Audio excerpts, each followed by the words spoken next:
Hello, my lovelies, and welcome to another episode of Dead Men Tell No Tales, a Ghosts of Saltmarsh story.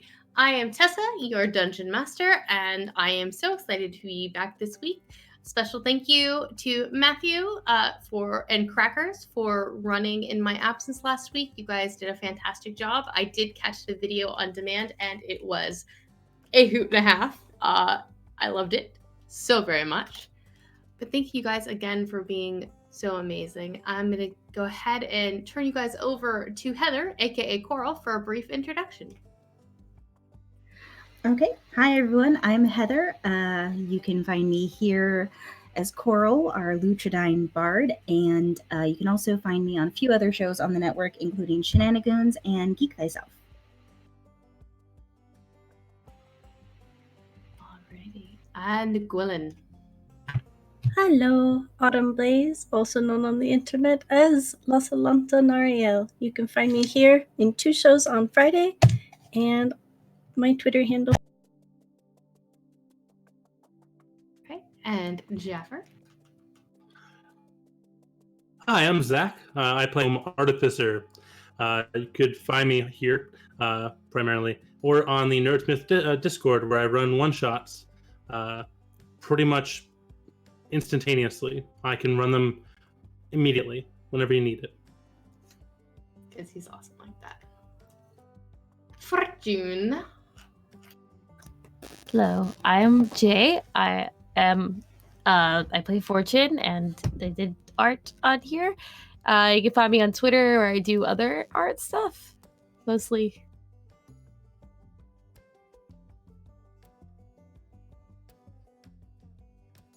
Okay, for a minute there, I thought I lost sound. Sorry about that. Alrighty. And then, last but certainly not least, Matthew.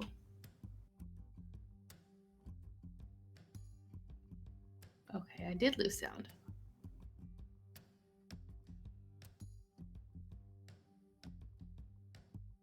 Him. Oh, there you are. I am so sorry. I am having some audio issues. One moment, please. My eternal apologies.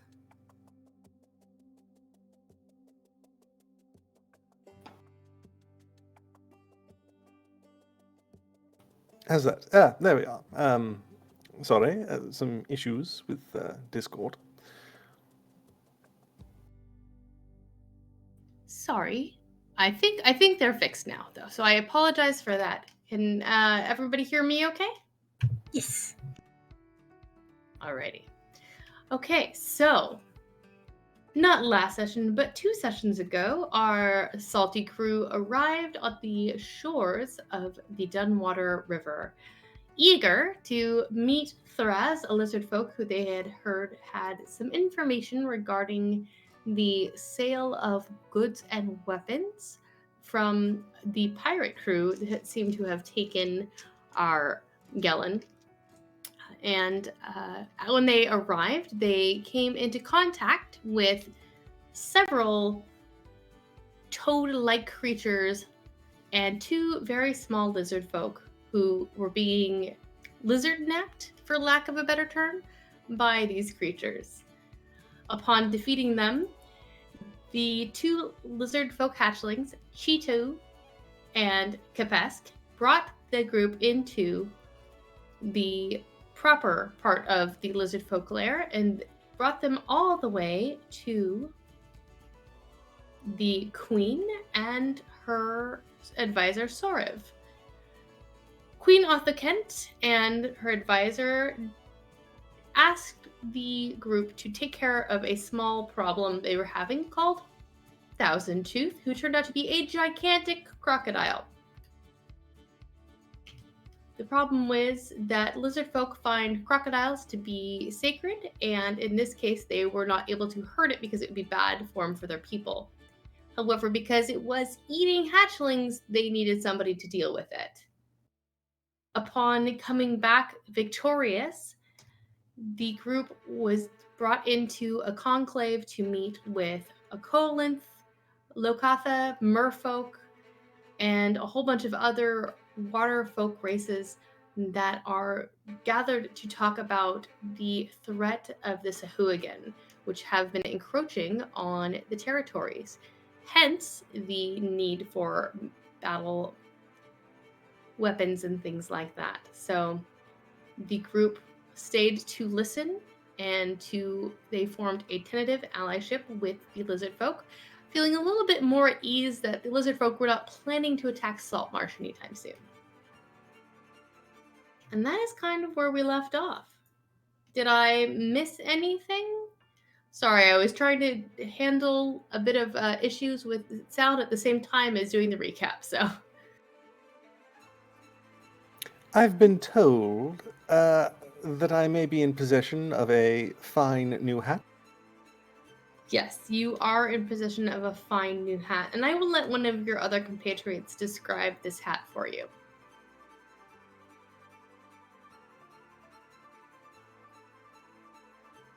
I'm looking for the notes.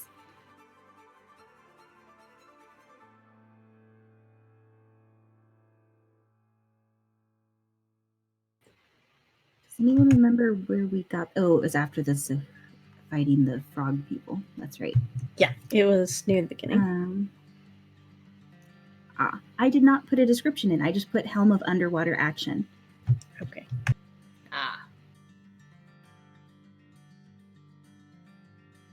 Well, it looks a little bit like a diving helmet that will adjust to your size and lets you, well, as it says, perform several actions underwater.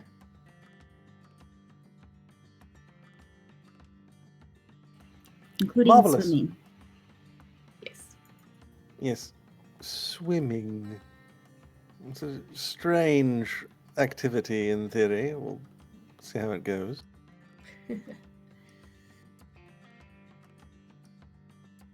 All right. So you have been gathered. Crackers, you catch up with the rest of the group.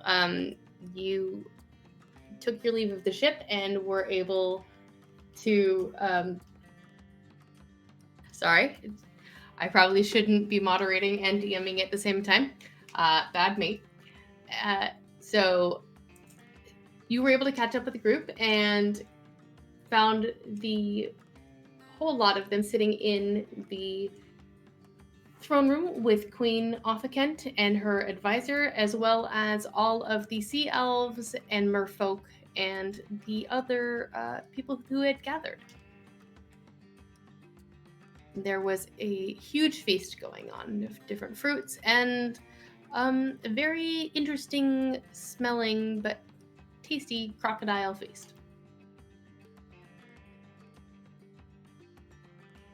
But does anyone warn him about the jerky? That's the real question here. That's the question. There are bits of jerky that are being passed around if anyone is interested in it. Nope. Jaffer politely declines. Dare I even ask? No, just eat it. I'm not a carnivore. You won't like it then. I really won't. No, that's true. You've been hearing the Sahuagin. Sorry, I could talk over you. Sorry. So as you're sitting, Queen Othakent and her advisor are having a quiet conversation. Every now and again, they do look over to you, but it is with smiles and a bit of pride as you notice a small pink lizard folk child wandering in your direction, carrying a stuffed crocodile. Jaffer gets to a knee and bows. So, Queen Othakent says that she wants to see you guys later after the feast, if that's okay. But you guys are supposed to enjoy yourself and have all the fare you want, and then, you're supposed to go... I forgot. Oh, you're supposed to go to the throne room after. Thank you, Princess Kapesk. You're very welcome. Indeed. Crown that Jaffer had given her from it's the. still wearing. She's still wearing it. It's Yeah. like falling down a little bit on one side. You can see Chitu not too far away, who has got his mouth full of crocodile and is sneaking some sweets onto his plate.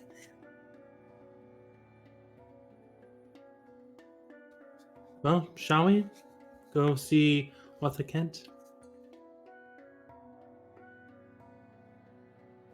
Yes. I mean, that's why we're here, really. That's true. And we definitely should after the feast, but we should probably be eating first to join in the festivities. I know it's hard for you not to be all business, Jaffer, but sometimes you gotta play along with it a bit. Sure.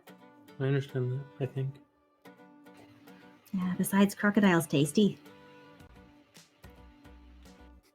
Jaffer does begin to mingle and try everything.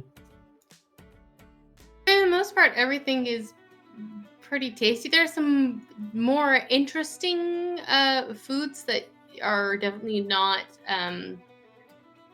what your palate is used to, but nothing is. Everything seems to be prepared really well, and it's very obvious that the people here take a great deal of pride in what they do. Now, I had a question. Are we more sitting to eat, or does everyone kind of move around a little bit? It's fairly it's fairly casual. People are getting up and moving around. It's not after the kind of quote unquote war meeting that was held, people are more relaxed. And there's plenty of intermingling. Then Gwyn would move around a little bit and try and just being friendly and trying to subtly listen and get a feel of the room. Okay. Jaffer Everyone would seems pretty happy. Jaffer would make sure to mention to Gwyn to avoid the Colinth. That sea goblin has their people don't go together correctly. Does she believe? I think that's what was said last time. There are rumors of there being an ancestral feud between the Colinth and the Sea Elves. Whether or not that still remains true, we'll see. But there could be some animosities there. Just a note. Noted. Thank you for that. But if you would like to give me an insight check to read the room, you may absolutely do so.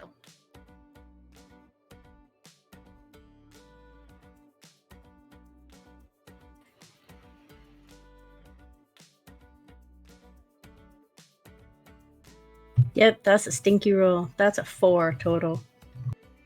I think it's great, probably. The room is totally chill. There's no tension here whatsoever. No one is worried about incoming invasions potentially at all. Yep. Nope. Seems not a right. thing. Everything's totally fine. Do I overhear anything said in Draconic that might be useful as we're mingling with everybody? Make a perception check.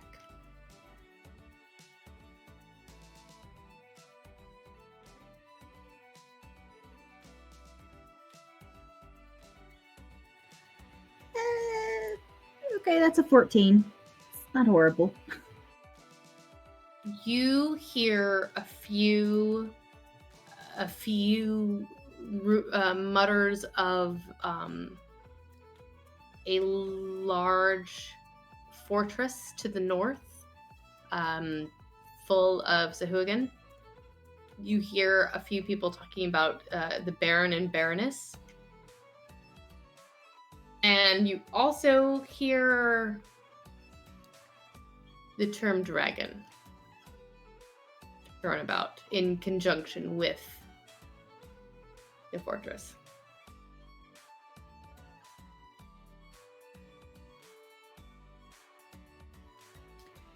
That's concerning.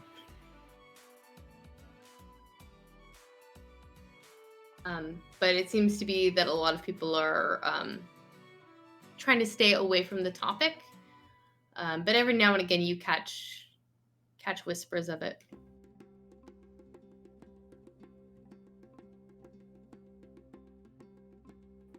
Well, I don't think it has anything to do with us, though.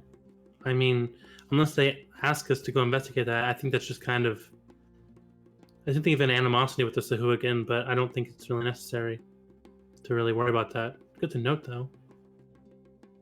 Information's always good to have. Absolutely.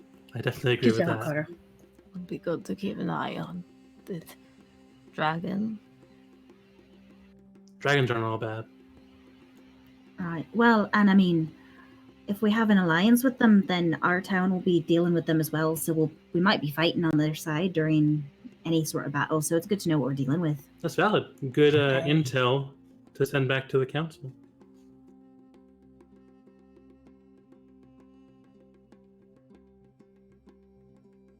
The feast begins to wind down slowly. At one point, Fortune Chitu kind of wanders over, and after kind of talking with you about the fact, again, that you both have tails, and therefore, in his eyes, you are just a very large lizard folk, he kind of crawls into your lap and just completely falls asleep. Still clutching like a fruit pie in his hand. He's just out. Fortune doesn't seem to really know what to do, so he just leaves him there. He's like holding his hands up, like, I don't know what to do. You know, Fortune, a pet is a lot of responsibility. I don't want pets. I'm not sure anyone told Jaffer that either, with all the ones we've got on the crew there. Did you just There call are your crew pets? Well, we've got a bird and he's not a pet, so I don't really see the problem with it myself. He's We not? take care of them, we house them. We try not to get them killed. We worry about getting them killed. I mean, Pet! that's fair.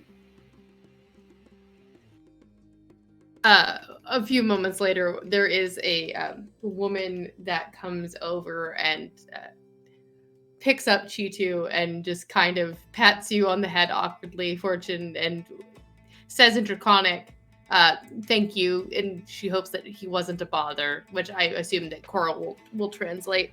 Yeah. And she just kind of hoists him off to take him off to the nursery.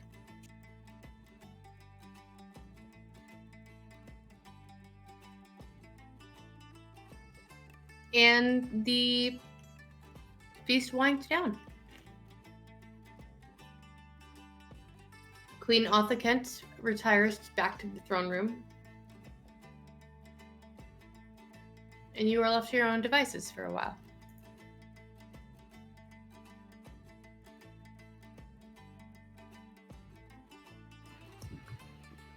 So, what does everyone think of the situation then? I mean, I think it's going pretty well myself. Yeah, I mean, we've definitely put a good name in. I don't... The concern was that they were getting arms to attack, Saltmarsh. It seemed like that's not the case.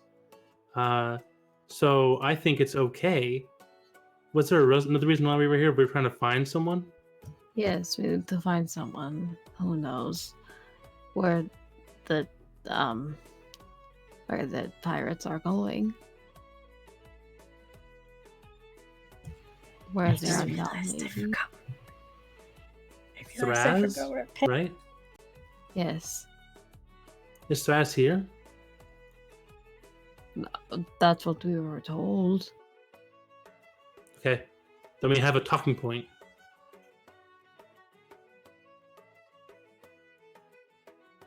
Right.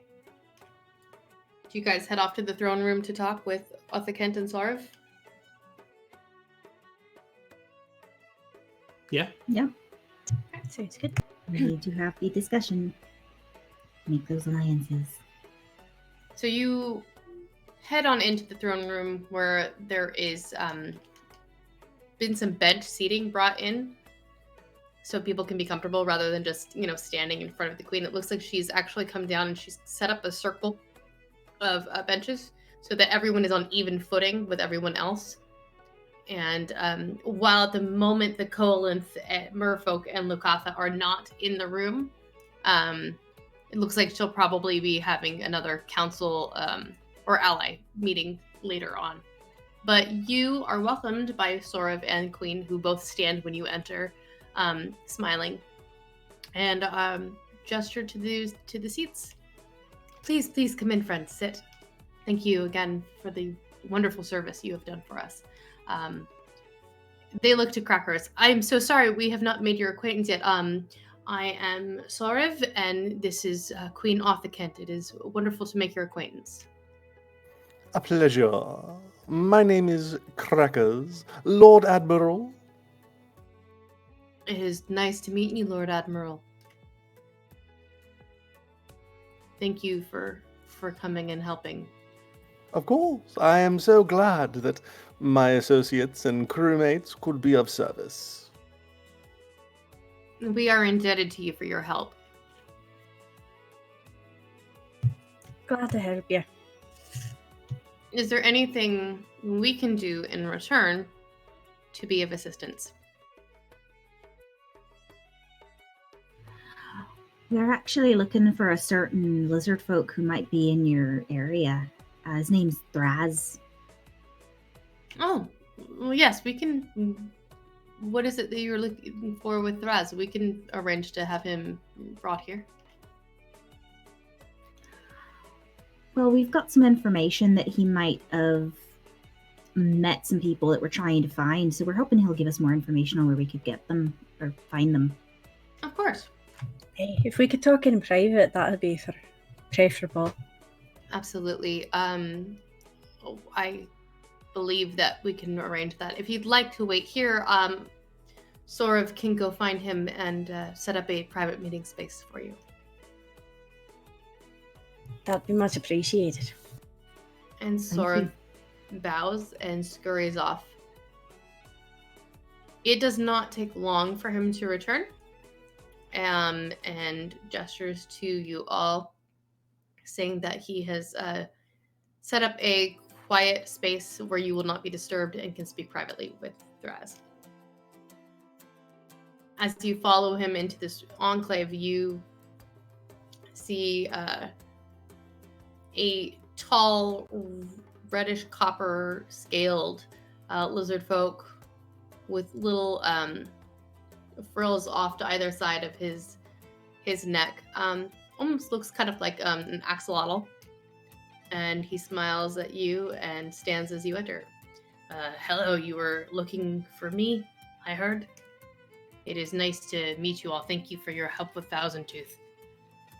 And Sorav bows to you and says, I will leave you to your conversation, and closes a door behind you to give you guys some privacy. What is it that I can do for you?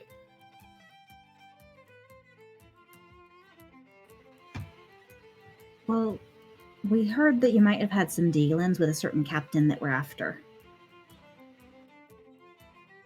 I've dealt with several captains. You might need to be a little bit more specific. My apologies. Is Tack with us? Because we left him here with the lizard folk when we went to go kill Thousand Tooth, right? He is currently not with you at the moment. Okay. He's probably bedded down for the night at this point. It's gotten kind of late. Okay, and it was Captain Doran that Tack had worked with, right? Right, the one that doesn't party. Okay. We're looking for Captain Doran. Oh, well, you just missed him. He was here about 2 days ago, and then is headed off to the islands to make shore and pick up more weapons for us for the oncoming siege against the Sahuagin. Would you like to leave a message for him, or is there anything else I can do for you?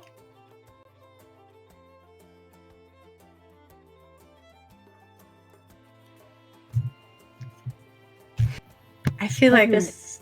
Sorry, go have you a knowledge of where in the islands he seeks to sail to next?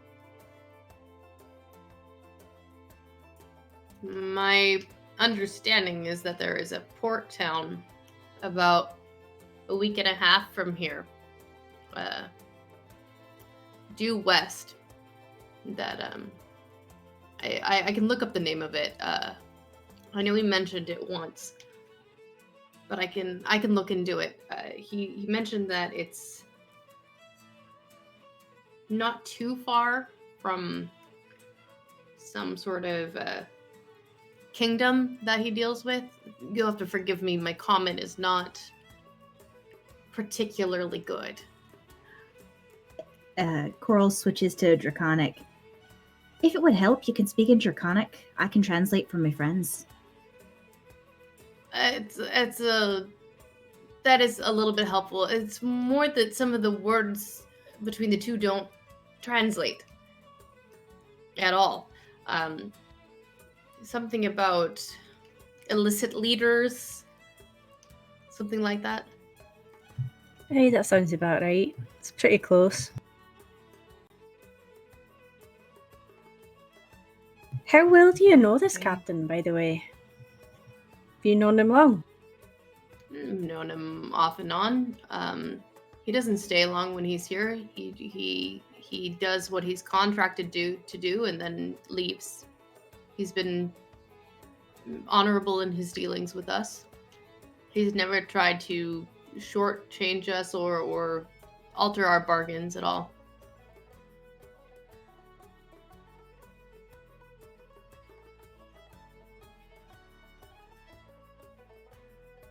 I hate to be the one to ask this because I am like the worst at it, but does he look uncomfortable at all? What we're asking him about Captain Dor. He looks confused. He doesn't seem uncomfortable. This sounds right? Like this isn't like a weird change in personality. Yeah, this by my sounds. knowledge. Yeah, okay. For you, this sounds very. He's been very upstanding with his deals. The fact that he took Gellin means either somebody may have something on him, or he's in something over his head. Because it doesn't fly. Oh, go ahead. I'll be honest on behalf of my party because I'm kind of the honest type. We believe that you have ties with traffickers of people, taking them from their homes and selling them into slavery potentially. I would do no such thing. Okay. He stands up and he looks incredibly offended. That was a different person. The They royal just we. took I meant the They word. are myself. connected. I believe that. I thought that. And that's why we're looking for. We thought that you were a tie to Captain Doran because we thought that Doran was doing this horrible shenanigans. Or at the very least, he's tied to a group who is. Right. That's true. Sorry about the Whether- confusion there, Thraz. Whether by intention or not. Sorry. I understand. I think I understand. We've been dealing with a lot of shady people, and there's been a couple of different ships we've had to deal with. Captain Doran's is the current one, but just recently we had to deal with one where they had notes talking about selling you all some weapons, and the actual owners of that ship, they were not honorable men. They were stealing people and selling them into slavery. That is terrible, and no person should be kept as a slave. That is horrible. It is Okay. dishonorable. Agreed. But sorry Good. about that. That's where the confusion was. We had to be sure you weren't connected to it. We were trying to find these people, and we're not sure who's a part of it and who by choice and who's a part of it unknowingly. Right. It seems you are the latter. I can tell you he is going to a place called Keel Hall K. And you might find more information there. If these people that you seek have been trading people, as you say. That is the most common drop-off point for ships to be doing business in those islands, is my understanding. That's very helpful, thank you. Yeah, we're next heading then. Agreed. Thank you for the information. Yeah, sorry about that, Thraz. I tend to be brutally honest, and I'm okay with it, biting me in the ass, if you know what I mean. But Why please would don't someone bite us. you in the ass? It is a fatty, fleshy bit. It would probably be very Excuse tender. me, but it is No, not as fatty as you think. I meant on everyone, not you personally. Good save.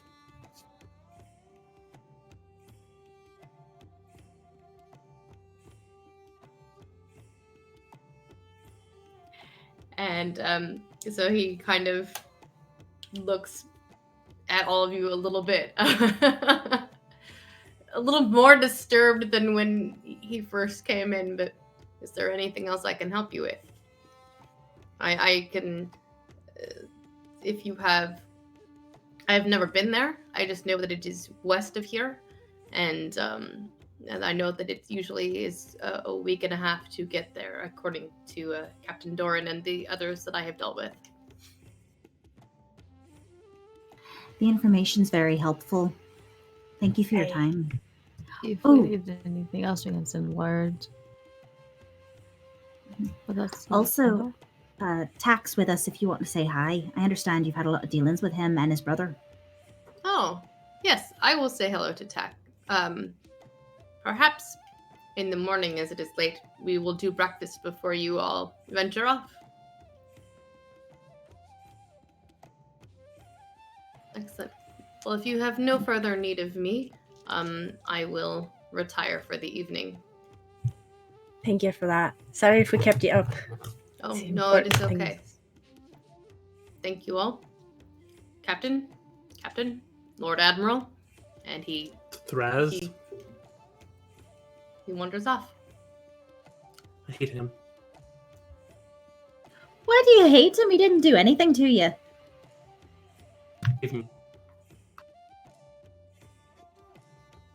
I think it was the comment about the size of our bum. It was kind of rude, wasn't it?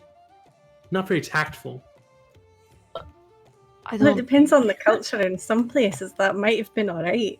Yeah, I don't think that was an. I don't think he was so. I won't say I've been checking out these lizard folk, but none of them have any junk in the trunk, if you will.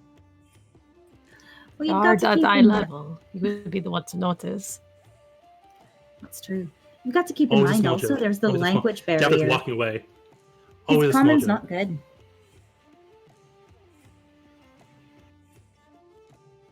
I don't know. Kapesk kind of had a fat tail, but she's a baby. It's probably she'll grow into it. Maybe.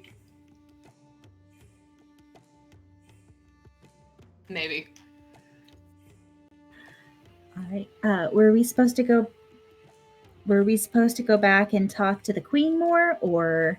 You can. It was left open-ended. It looks like she's going to, like I said, it looked like she was going to be having a war council meeting.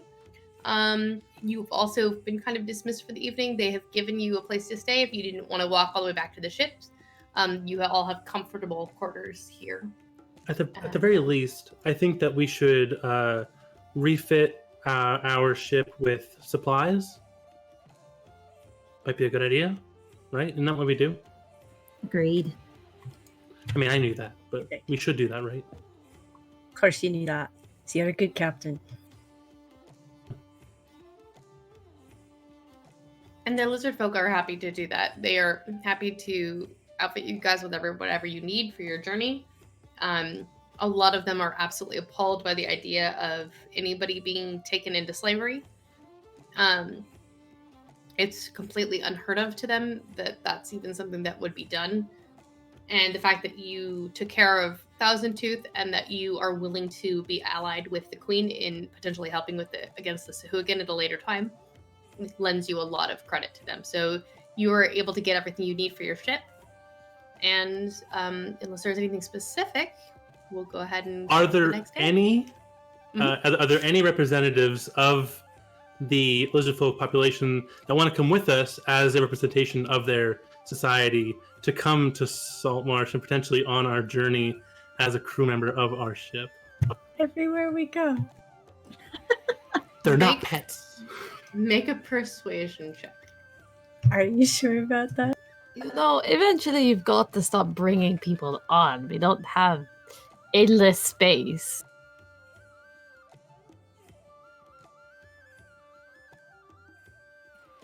It's all right though. Let her have her fun for now. Total of 20. Okay. Unfortunately, because they are technically at war with the Suhugan, it's really hard to separate any of them because they feel like they need to be here to protect their young and to be there to protect their queen.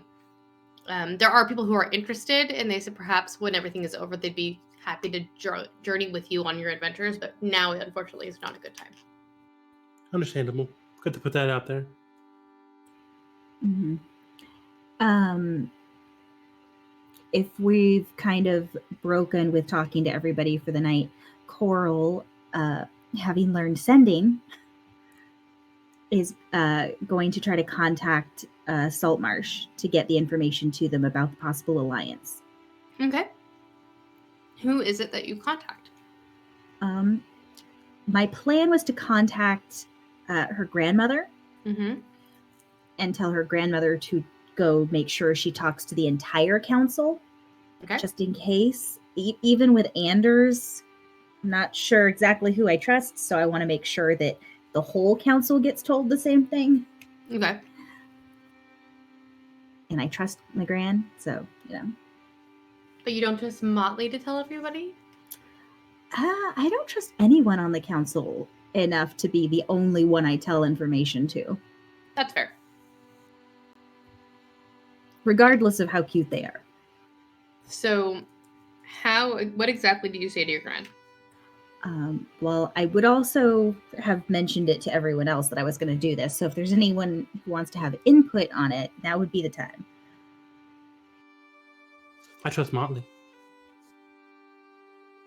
I meant about what I was going to say, not who I was going to contact. She's not giving you guys a choice on that one. Jaffa wasn't really paying attention to the question. I was, but Jaffa wasn't. Okay. Fair enough. So is there anything you guys think I need to specifically make sure I put in it? I've only got 25 words, keep in mind. Hey, that's the hard part. There's plenty of things to say. It's just which ones are that important. They're Well, not got a threat. A couple uses of the spell, but we do have to keep it brief.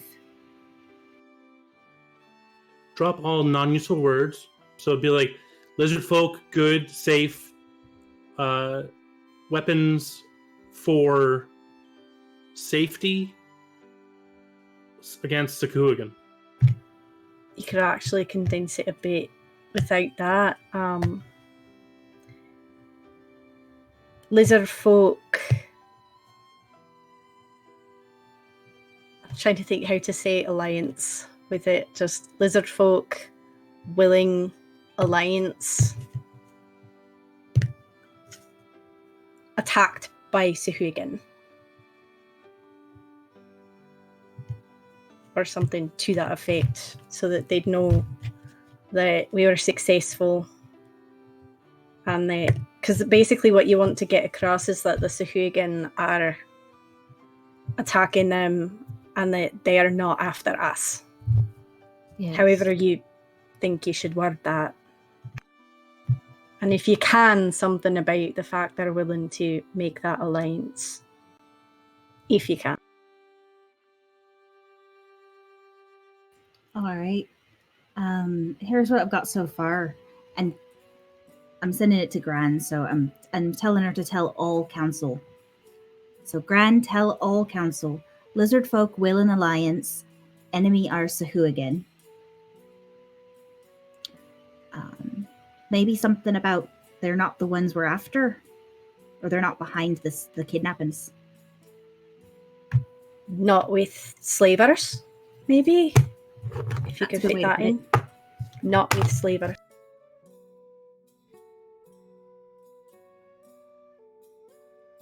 Because even if they were getting their weapons from the same group, they didn't know about that. That much seems clear.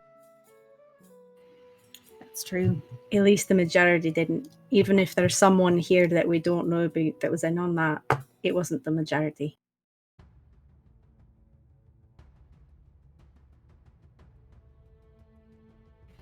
All right, so here's what I'm sending to Gran then to start with at least. Gran, tell all council, lizard folk will in alliance and not with slavers. Enemy are Sahuagin, weapons fight Sahuagin. I think that gets the point across. Sounds good.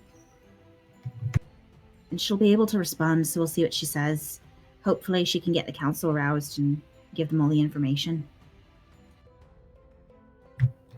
Well, if they do need to say something else to you, I know that Anders at least has that spell as well because he's used it to talk to me before. That's true. And like I said, I've got a few more uses of it, so if we need to send more information, we can. Right, but that gets the important bit. No need to waste them all on trivialities. Exactly.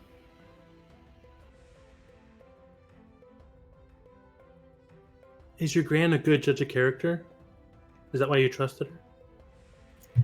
Well, I'd I like to think trust her. so. But the other thing is, I mean, honestly, even with Anders and with Motley, as much as I like them, given what we've seen happen with the council so far, I don't really want to trust any of them completely. So sending the information to just one council member seems like a very bad idea. Have you tried sending? Well, I guess you haven't done this yet, but have you tried sending to Gellin? I haven't, actually. But I've only just Valid point. finished learning the spell, so today's really my first day testing it, which is Oh. another reason I need to send it to my gran first, because if I mess something up and my voice sounds weird in her head or something, she's not going to make fun of me. Well, Put me on she will scare a bit. with it. Does she know what that is, or is she gonna be like voices in my head? Like, I mean, I've felt that before. It's not really nice. I don't No, think sh- many things scare her gran. That's true. Good to know. She'll know what it is. Besides, I mean, I'm not the strongest spellcaster we've ever had in the family. And when the pod travels between Lamina and Saltmarsh, how do you think we stay safe from all the sea life?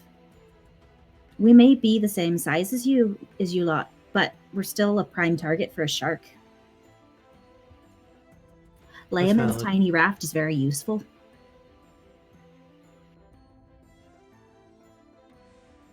Never mark that Perfect. down. Potential spell to learn. Alright, so I- let me know when you're ascending. Okay, so I send it. Alright. A few moments later, inside your head, you get, Coral, are you eating enough? Be safe. Dun River is very far away, and I hope you're staying warm. Don't worry, I will tell the council, but stay away from the dead wood. And it cuts out.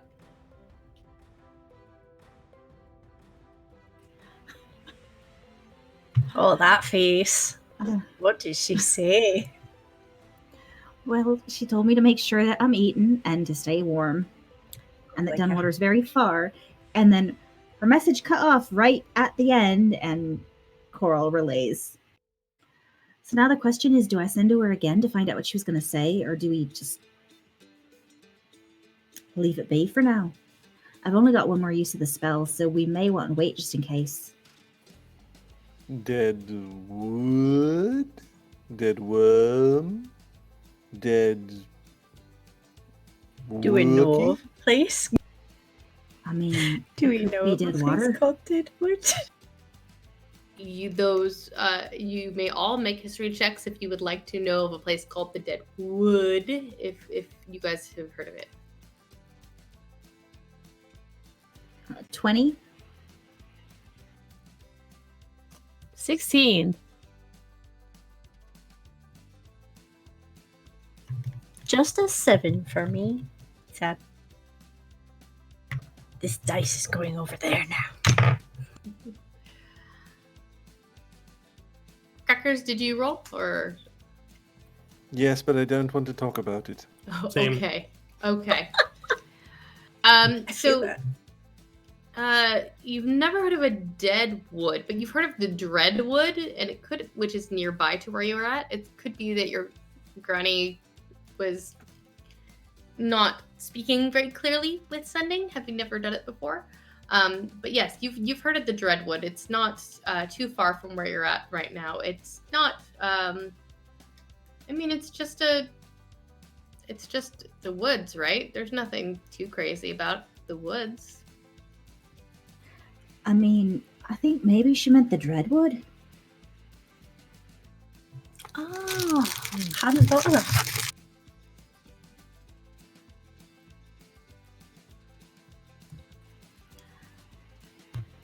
I mean, it's not like we were headed that way at the moment. No, that's true. I mean, unless... Is that where Thousand Tooth was? If you think about it, Thousand Tooth was on the very outer fringe of the Dreadwood. Maybe she heard something about that and she didn't want you going near it. I mean, as your gran, she wouldn't want you going near that, to be honest. If they grow gators that big, I mean, just imagine what's out there. That's true. Maybe when we get back to Saltmarsh, we don't tell her that I jumped on the back of a giant crocodile. Maybe, please. Aye, that could be arranged. I mean, she would be impressed. You killed it. Well, she'd be impressed after she was angry, and I'd rather not deal with the angry. I like my breakfast not burnt when I'm home.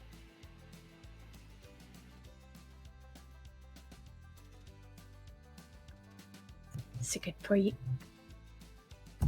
Burnt Yes. scones don't taste as good. Coral, you got a 20, you said? Yeah.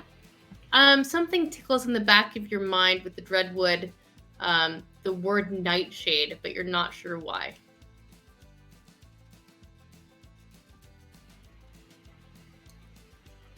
You know, something's sticking out in my mind right now, and I'm not sure exactly why. Gwilyn, do you remember anything having to do with Nightshade and the Dreadwood? Nightshade. Do I? You may roll a history check.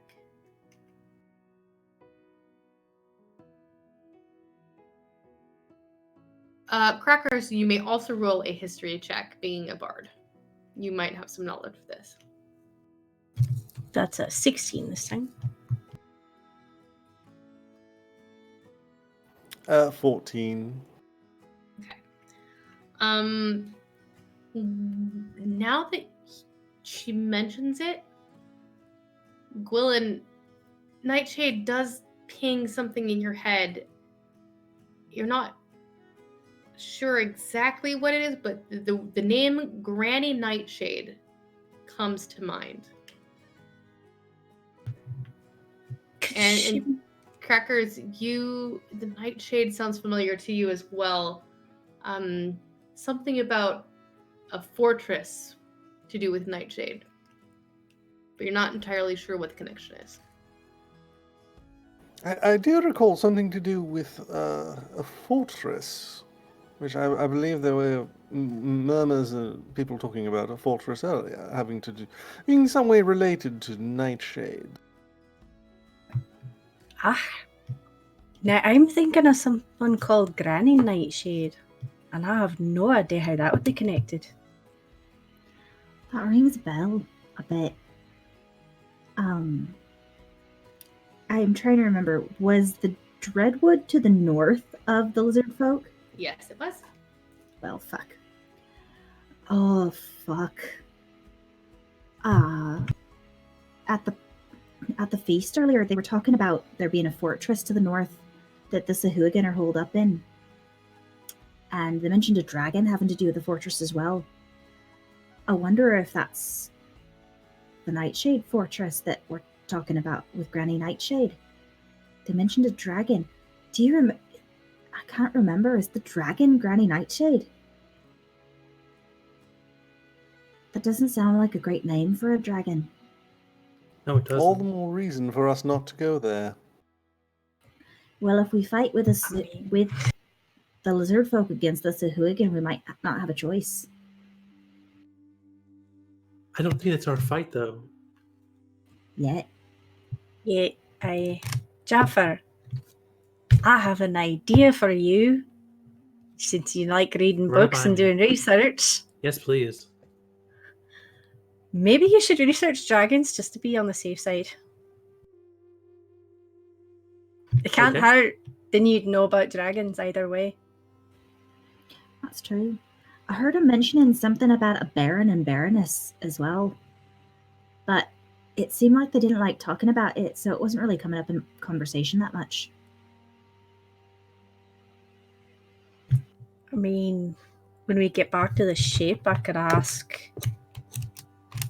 I don't have sending, but I could send word back to my mother if she has any idea about any of these. See if she can ask around about it, as it were.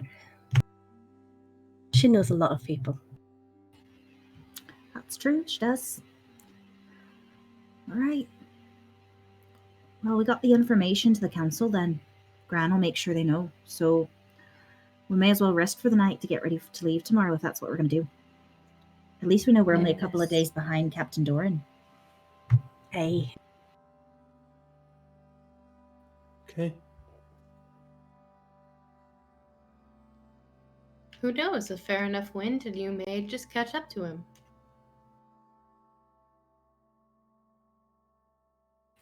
Then we have to figure out how to do a sea battle. I'm excited.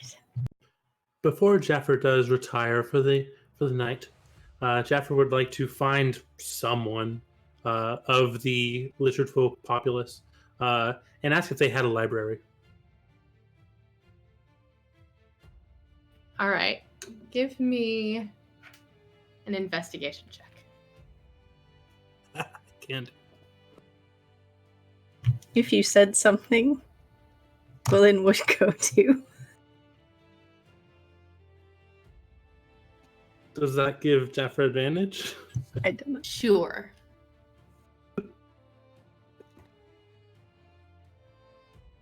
Didn't help much. It's a 12. All right. Luckily, you didn't need much. We just ran down You- the halls to the library. And as you turn the corner to figure out where you're going, you see a familiar pink nose peeking around the corner because someone is clearly not in bed and is more interested in what you're doing than sleeping, like she should be. What are you doing? I'm trying to. Oh, milady. I'm trying to find a library. Or a place where books or scrolls can be procured.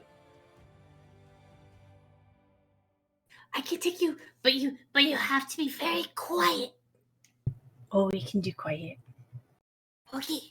Yeah, sure we can. Mm-hmm. Okay, it's this way. Shh.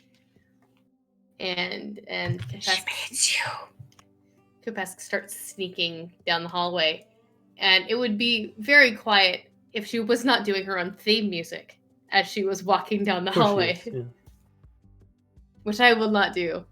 But just for the audio thought, she is doing her own theme music as she's got her little stuffed animal under her arm and is like pressing herself up against the wall and then scurrying forward. Jaffer Gwilyn plays is well. utilizing her infused items. She is recording this and putting it on her own armor so that she can activate that at any time. Nice. Gwilyn's just playing along behind her.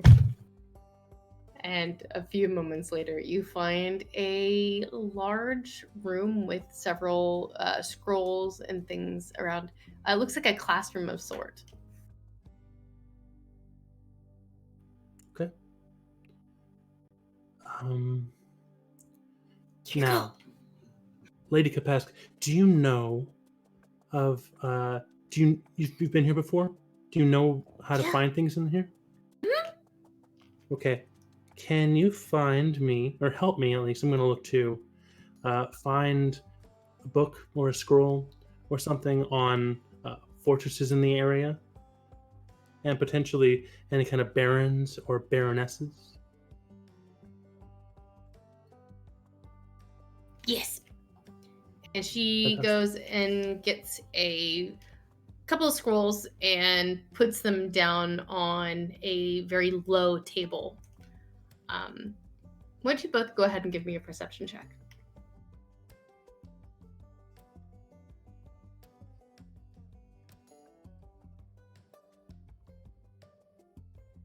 $19.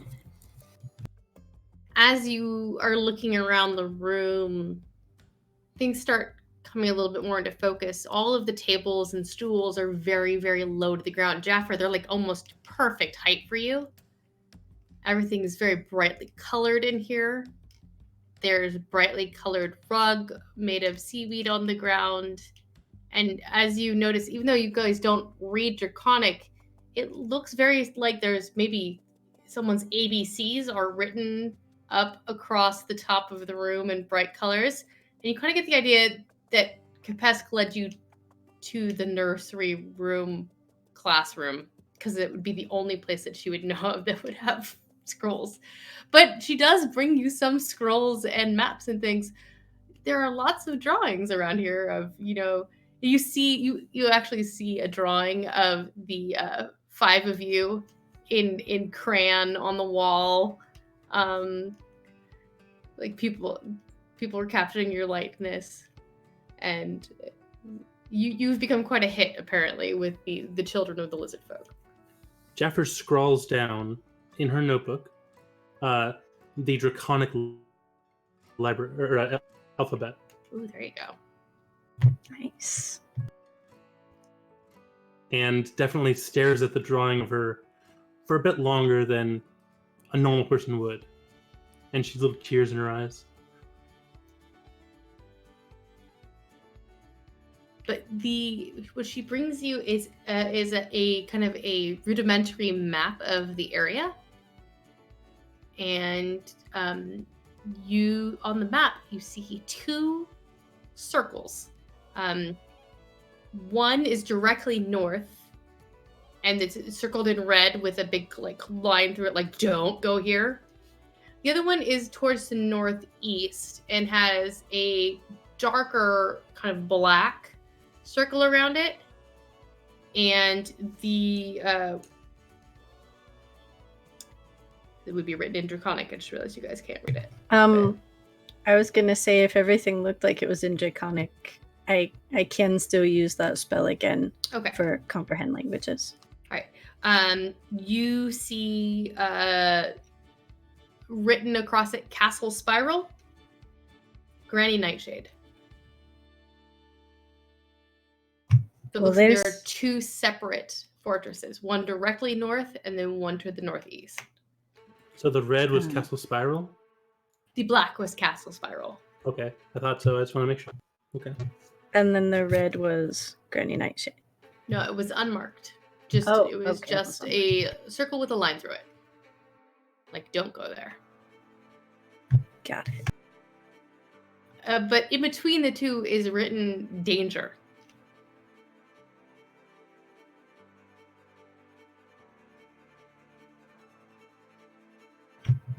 And Gwilyn would translate that for Jaffer to write down. Thank you. Kapesk will toddle over and point at the place in red and go, that's where the Baroness lives. I'm sorry, my voice is fading, so the Pesk voice is not working right now. But that is where she points out that is where the Baron and Baroness live. Do you know if they have any names besides that, or is that all you've heard them called before? Oh, that's all I've heard them called before. And see, okay, so that's my house. And she points like right next to it. And that's Choo-Choo's house, but we haven't been able to live there in a long time.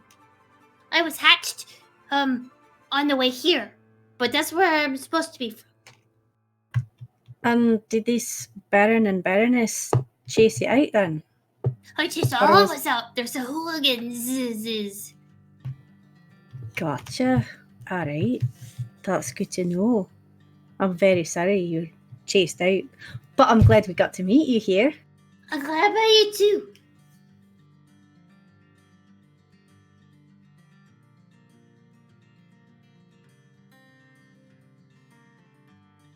Thank you so much for doing this. I really appreciate it. Indeed. It's okay, because I'm the adventurer like you guys. Shh, it's a secret. You're going to be a great adventurer one day. One of the best. Be sure to travel often. Okay, I can do that. But first, I'm gonna go there. And she points to the place to the north that had the circle on it. I'm gonna kick some hooligan butts out of my house. You did. Dang right. Mm-hmm. But Mom says I'm too little.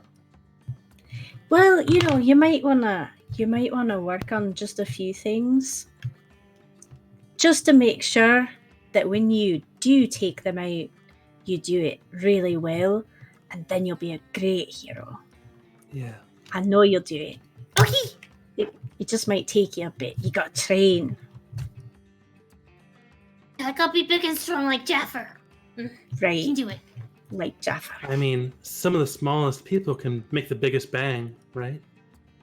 Jeff looks right directly at her eyes, like I face like to that. face, because we're both small. I like that. Yes, big bangs. Like thunder. Like thunder, absolutely. Right. Okay, I gotta go because I could get in trouble if I get caught. We don't want you to get in trouble. Be safe. But we thank you for help. Bye, I'll see you in the morning. See you in the morning. And she runs off. Anything else here you want translated? Well, I've got this spell up. I don't think so. No.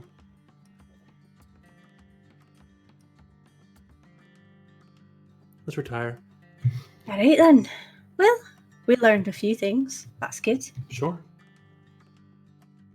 While they are off exploring the children's nursery, what are you guys up to? Anything in particular? I feel like I would probably be trying to find some lizard folk playing music and see if I can learn some lizard folk songs. Okay, go ahead and give me a perception check. Okay.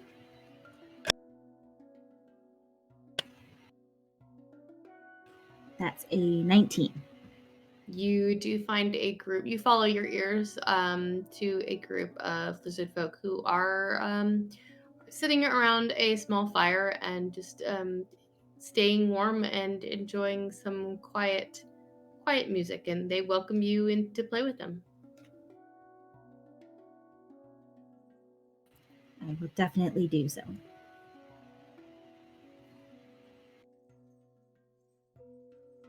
About fortune and crackers. Boys up to anything? Fortune is actually going to rest because he was magically healed, but also hit very hard by the crocodile. So he's gonna just rest for the rest of the night.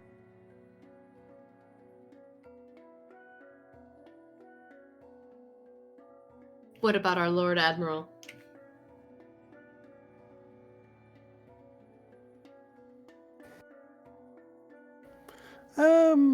Nothing in particular this evening. All right. So you all go about your evenings and retire. Your night is peaceful and uneventful. No one has to keep watch. You guys are completely safe. And you are woken the next morning with the smells of delicious food being cooked and the sounds of a community on the move.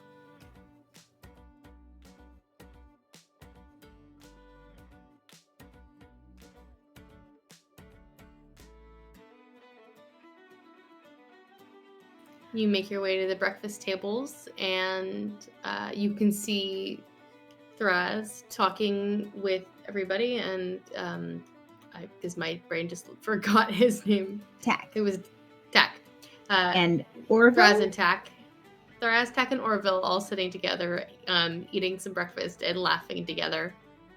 You see Kapesk standing on a stool, giving a very over-exaggerated demonstration of sneaking. She's clearly telling everybody what she did last night. Not good at the secrets thing. Too much. Everybody, like all of the other hatchlings, are sitting there wide-eyed as she's embellishing this tale. And as you guys all enter, several people say hello, good morning, and you're waved at. And seems to be a fairly jovial attitude this morning.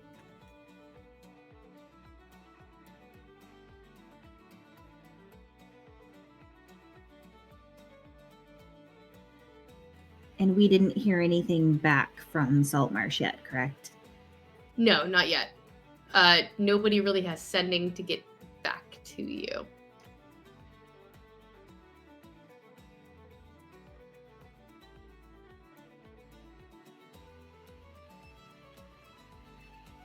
Oh, okay. No one in town does? Well, no one who's awake just yet, perhaps. Okay. If we don't hear from them by like a reasonable time or as we're getting ready to leave, Coral would reach out again. Is there anything anybody wants to do in particular over breakfast? Jeffrey shares what she learned the night before, specifically about the forts and specific points of interest are. Did you ask her anything about Granny Nightshade and exactly what she is? No. Well, you know, there weren't that many people about in the library that we found. It was only Kapesk up, and what with me having to do all the translating because Jaffer didn't understand the Draconic, could only do so much with it. We could ask this morning, though, True. before we leave. I definitely also think that everyone should go to that room and look at a drawing that was made of all of us. It might bolster your resolve in our adventures. It is a lovely depiction of us. Kapesk. And a drawing of us. Were you in the classroom or something? Well, you know, that's the closest she could find for us at that time of night to a library, and we went with it. She was very helpful, and in spite of your laugh, we did learn something there. No, you did. I'm just laughing because it's so freaking adorable. It was a picture of us. Yes, and it's you can definitely tell who's who. I'll give him that. We do stand apart. They used every crayon, I assume. Well, between us, they'd about have to. That's valid. That's true. Depending on their skills, I might just be a brown blob, but that's still really cute.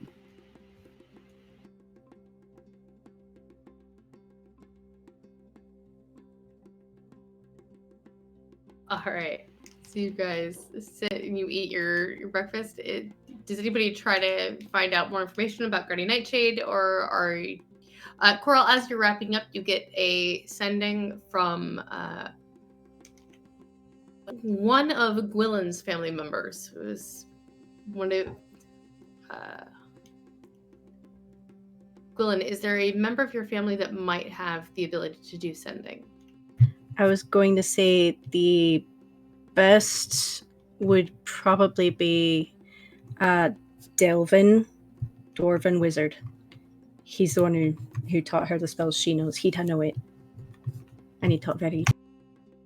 So you get a sending from Delvin, and he says, Council says to make ally agreement, help for help. And then Good work.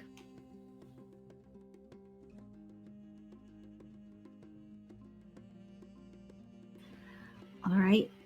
So I just heard from Delvin, and she'll relay. So we should probably talk to the Queen or Sarv again and make sure we get some sort of agreement hammered out. But I mean, help for help's pretty standard. I don't think there's going to be any problems with that. I'll They take help it. us with the slavers. We help them with the Sahuagin. It's a fair deal. Agreed. Also, And we already, go ahead. I was just going to say, and we already did help them a bit. So by taking out that giant crack, so that's a good word already in. Yeah. We not only saved their hatchlings, but we also, just dispatched of a burden and fed their people. I mean, practically royalty. We've already got our pictures up on the walls and everything. We do, yes, exactly. We're celebrities. We are. Pretty I much. suppose that's true to a degree. We should probably ask Thraz or someone about the Granny Nightshade, though, as well, especially if we're going to be traveling north at any point. It's bugging me that I can't remember what it is. Agreed. Thraz is easy enough to find. He is sitting with Orville and Tack at the moment, so if you would like to ask him a question, you may absolutely do so.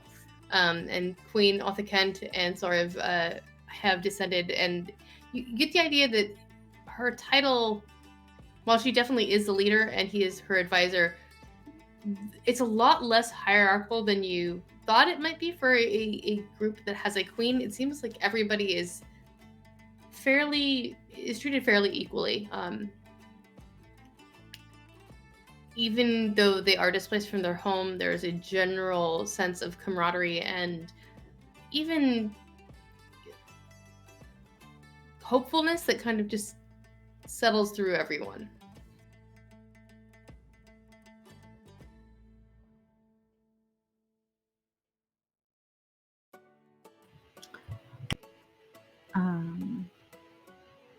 All right. Well, since he's already talking to some of our crew, Coral would want to go talk to Thraz and ask him about Granny Nightshade. Okay. Does anyone want to do anything else particular? Divide and conquer so you guys can get out on the water earlier, or what would you guys like to do?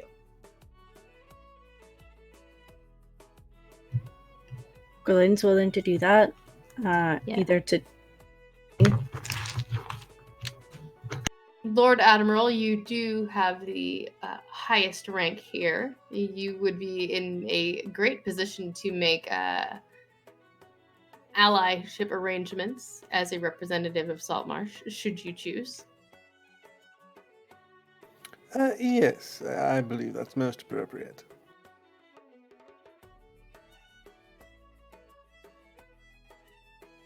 I'm gonna stay with Coral. All right. Jaffa would stay with Crackers. All right. Glenn, is there anywhere in particular you'd like to go off to? You could meet with the quartermaster to get your ship outfitted before you leave. if we hadn't done that, then yeah, she'd go take care of that. All right. Because she would know everything they need. Okay. All right, so let's go ahead and start. Let's start with Crackers and Jaffer and Queen Othakent. And so the queen is sitting there, and she's kind of having, not like holding court or anything, but she is listening to people as they come forward. And as Crackers, you and Jaffer approach, she breaks into a wide smile and invites you both to sit down. Good morning, my friends. Please sit. I trust you slept well. Most agreeably, thank you. Like a baby, like a hatchling. I'm glad to hear it. Tell me, were you able to secure any assistance from Saltmarsh? I know you came here to assist, and assist you have. my people and I are looking to the future, and we would greatly value an alliance between Saltmarsh and our people. We, of course, would do what we can to keep a lookout for any of your folk who have gone missing coming through the area and lend aid with warriors should it be needed as well. I'm hoping that is agreeable to those in your town. Most agreeable, Your Majesty. We have spoken with the Council of Saltmarsh, and they agree that a mutual cooperative pact between our peoples is to the benefit of both, and that we shall certainly fight alongside you, so long as you're willing to do the same in kind. Excellent. I'm very overjoyed to hear that and relieved. I will be sure to keep you informed of any potential movement.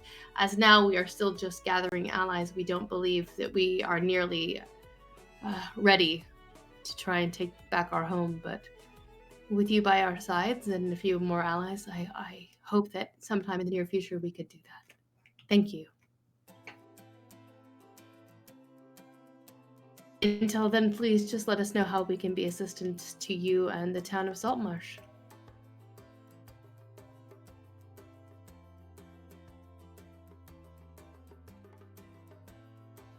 Is there anything that you specifically need of the people of Saltmarsh, to build the agreement, the allyship stronger? At the moment, nothing that I can think of. You being here and you helping with Thousand Tooth and being so good to our hatchlings speaks a lot about the value and the character of Saltmarsh's citizens, and for that we thank you. You are a good people, and we are happy to be allies. I share the agreement. I find your people fascinating. She smiles and is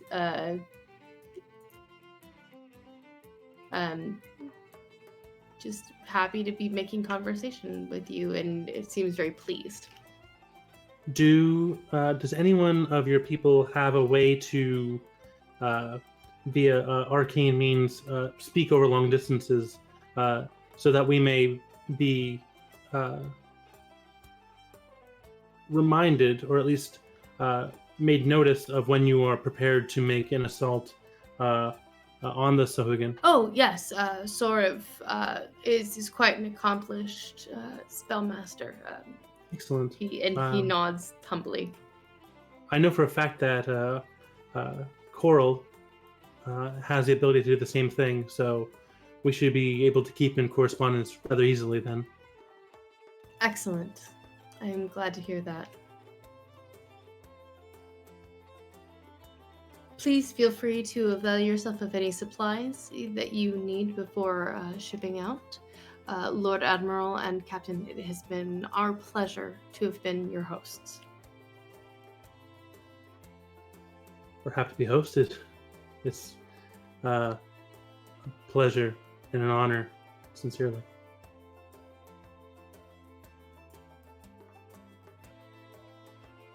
Did you have anything else for her, or you get the idea that you're kind of being dismissed, but politely and with thanks, but she does have people that she needs to govern at the same time.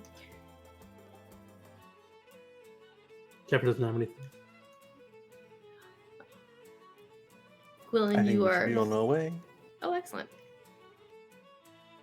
Quillen, you are sent over to the quartermaster, who gets you all situated. And then we'll pop over to Fortune and Coral, who are approaching Tharaz and company. And they're speaking in common, and there's a bit of boasting going on, a little gentle ribbing, and general just goofing around. And as you approach, Tharaz kind of elbows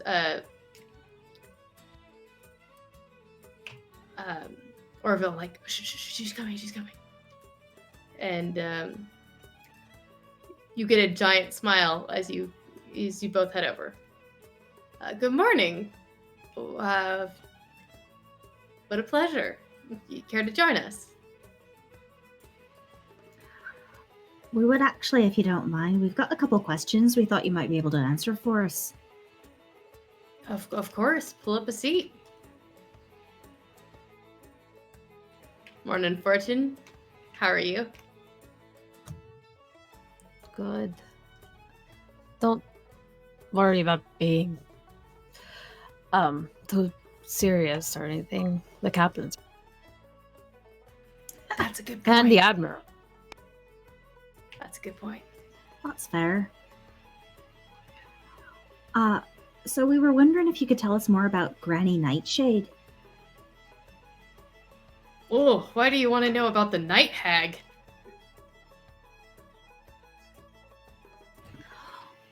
That's what she was, that's right. Well, here's the thing. We remembered something about Nightshade being a thing over in the Dreadwood, but we couldn't really remember all the details. And neither me or Gwilyn could remember what she was, so it's... Thank you for reminding me. Now I remember, but... Yeah, I would stay out of the Dreadwood if you can avoid it. She's got all sorts of minions and folk that kind of run rampant through the forest doing her bidding. I've even heard of a couple of vampires that she's got working for her. Vampires working for a night hag? Yeah. Well, that's a story. Oh yeah, I mean she's got other hags that work for her too. She's like some sort of I don't know, crime lord almost. Interesting. Well, that makes for a fun story. I mean, depending on your definition of fun. Oh yeah. I've heard though that if you can get inside her castle, that you can find portals to other realms there.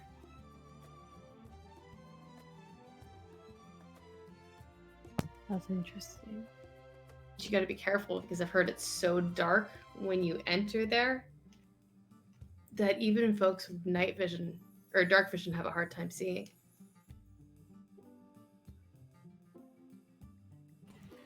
Like maybe there's a magical darkness.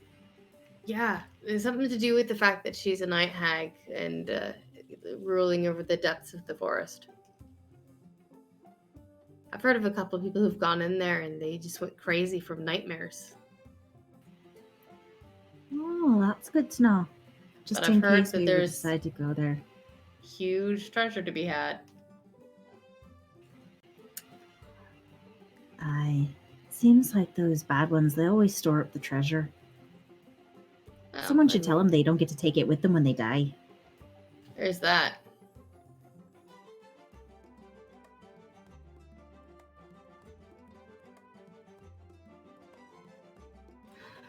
Alright. Well, thank you for reminding me. I knew something about Granny Nightshade and Nightshade. It sounded familiar dealing with the Dreadwood, but couldn't remember the details. Oh, no problem. Glad I could help.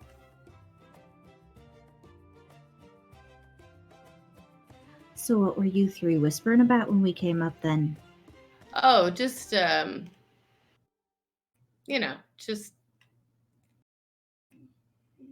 being silly, that kind of thing.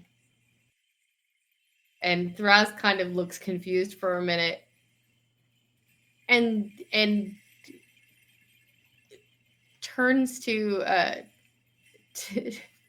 Orville and goes, I thought you said that she had really, really pretty eyes. That's what we were doing. And then you hear, ow, as he gets his foot stomped on.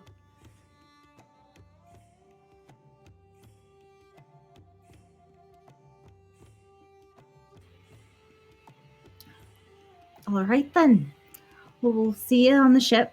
She looks at Orville and Tack. And Thraz, it was nice to meet you. Nice to meet you as well. So see you again, I'm sure. I hope so. It was wonderful meeting you all.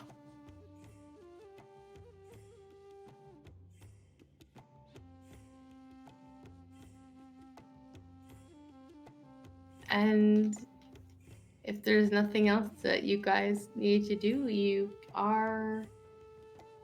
Oh my god, you guys. You are free to venture forth where you will. You have a couple of different options. You could head back to Saltmarsh. You could try and catch up with Captain Doran. You could go check out the fortress to the north, or you could go and check out the Dreadwood. I'm of a mind to chase Doran. I think that's kind of the main option right now. Jaffer does share, as I assume everyone shares with ailment. So I mean, Cor, I'm sorry if you're not okay with me throwing you under the ship, as it were, as being the main correspondence between. But it seems like you're pretty good at that spell. So No, it's all right. It makes sense. perfect. It I don't does know. seem that trying to recover Gelung is the most time sensitive of our possible Yes. courses of action. I'd have to agree with that one. Afterwards, to do random adventuring, such as attacking a night hag, whatever that is. Sounds like fun. I'm not saying that we should necessarily make the night hag our first go-to, though. I mean, she's a night hag after all, and supposedly she's got other hags and even possibly a vampire or two working for her. That's not exactly the kind of thing you want to rush into, That's especially valid. since none of us is a cleric. And I don't Hmm. plan on learning anything about that. So don't know if any of the rest of you are. I've never No. been particularly religious, honestly. Unless I'm cursing.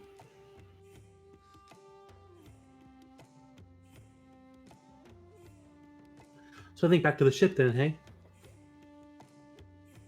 Yes. All right. It's a little bit of a trek back to the ship, but not too far.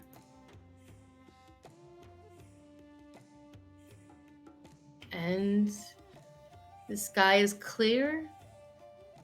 It's a fine day. Shall we set sail then?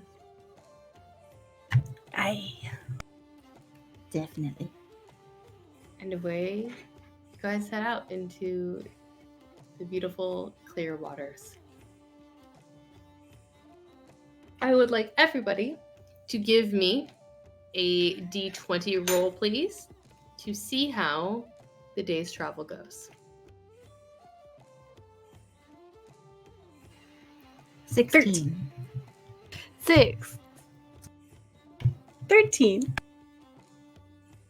19. 3? Oh no. The day passes completely uneventfully. And everything is fine. Had you guys matched the number I had rolled on my d20, something interesting would have happened. And as the day turns into dusk and into nightfall, who is taking first watch?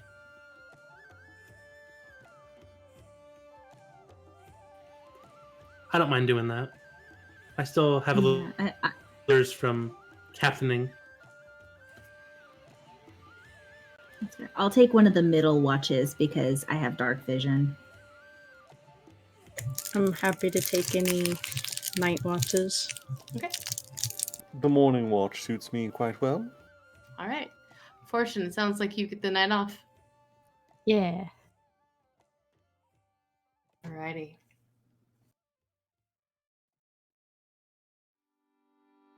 Jaffer, you're taking first watch, correct? Correct. Please go ahead and roll me a d20.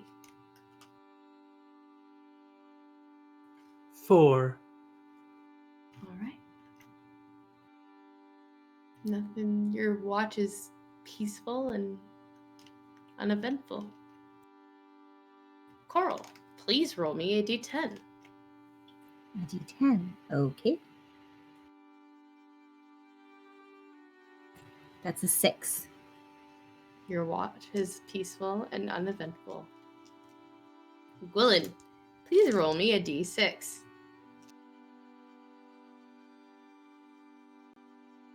5. Your watch is peaceful and completely uneventful. Crackers, please roll me a d4.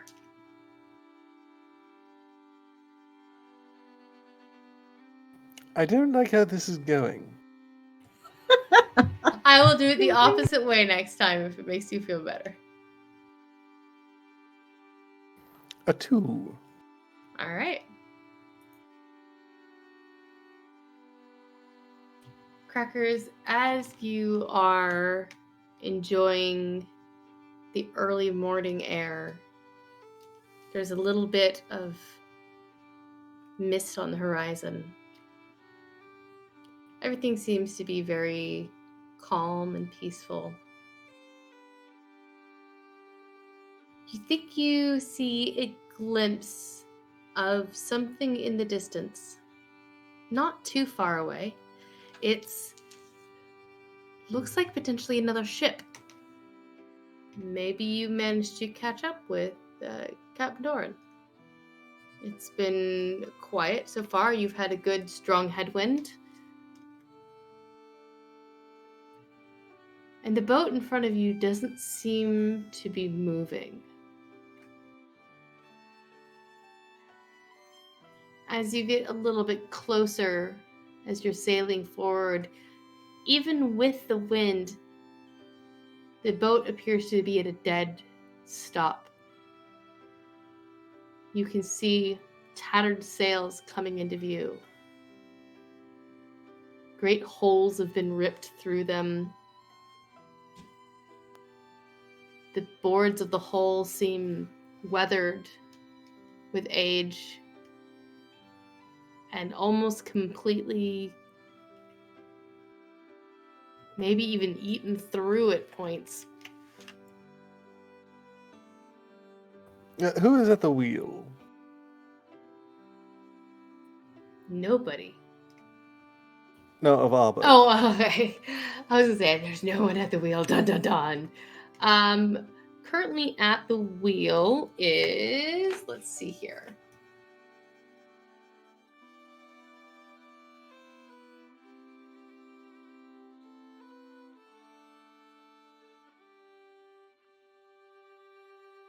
Trying to find their names. Currently at the helm is Salty Sybil. I shall call down. Sybil, take us to port. Aye, Lord Admiral. I'd like to give this ship a wide berth. Something about it gives me the heebie-jeebies. All right, you can go hard to port. Yes, I'd like to get a better look at it if I can get to a spyglass.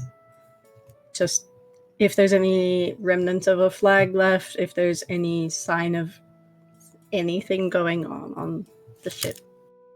Okay.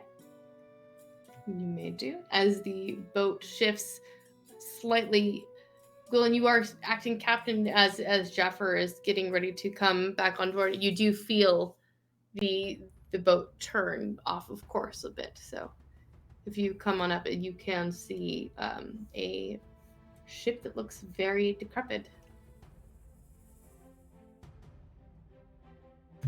Would the others be waking up about now, or are they still asleep? They would be starting to wake up. Yes, it's morning. They're starting to stir. Yes. I will cast a message to Fortune, Jaffa, and Coral, and let them know that there is a strange-looking ship approaching, or that we are approaching, rather.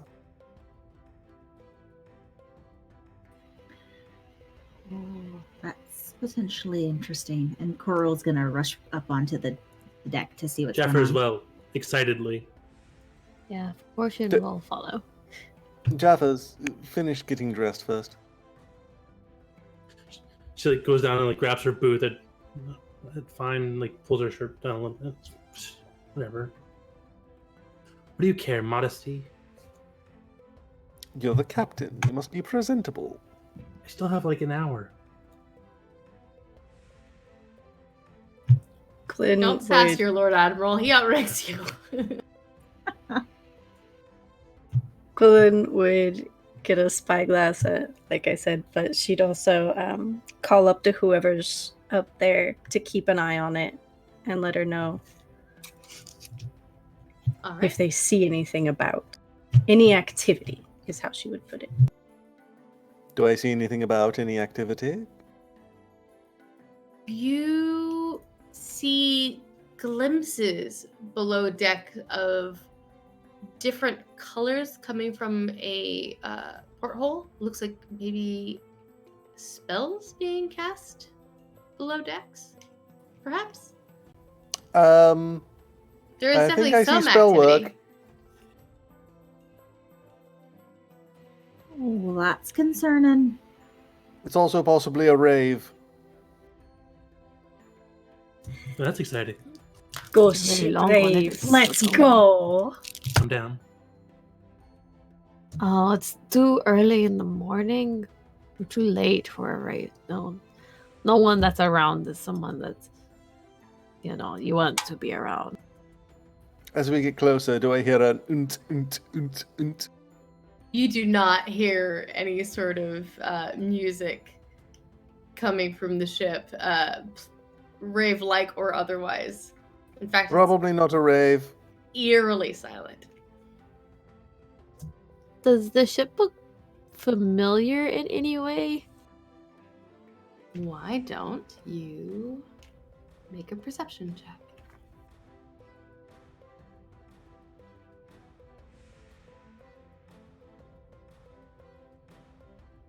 $18.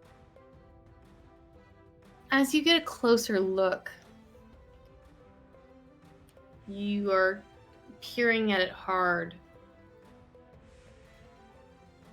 And you get a flash of memory. Hearing your captain talk about Merchant Prince Abracdralian and his Emperor of the Waves, his galleon. It was said that several years ago, this ship went missing and no one has seen it since. But as you look a little closer, sure enough, you see the name, the Emperor of the Waves, painted in gold filigree across the back of the ship. The ship has been missing for years. The fact that it just turned up now could be worth a pretty penny.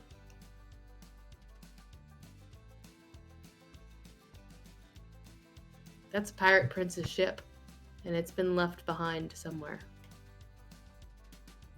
I mean, personally, I'm curious, but I'll leave it as a group decision.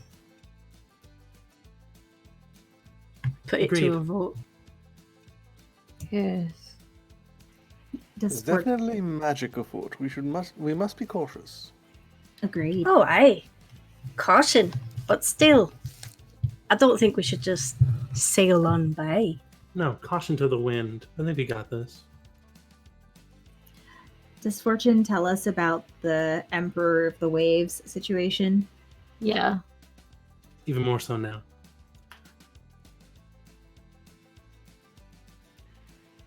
I mean, I'm a bit concerned about why the ship looks like that and there's magic going on underneath, but it is very tempting.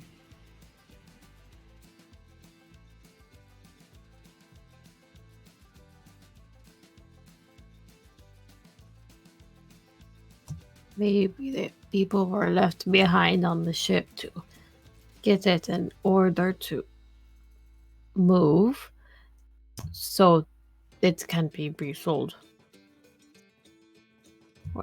For we already know at least one crew came through here a few days ago. That's true. That's true. I don't know that anyone would be trying to sell that ship, though. It looks like it's barely staying afloat. Which either means it's terribly cursed or easy pickings. Well, and it's a pirate prince's ship. It could be either one. Aye. Could be both. Even better. Jeffrey ties her cape of the manta ray around her neck, puts her hood up, flaps the little wings on it a little bit. Sounds like a yes to me.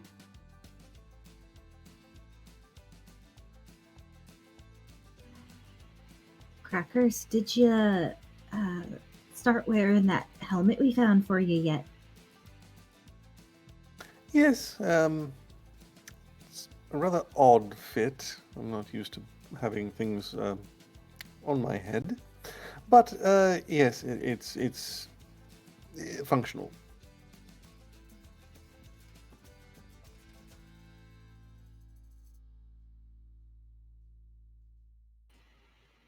So are you thinking about going over, or are you going to let it pass by?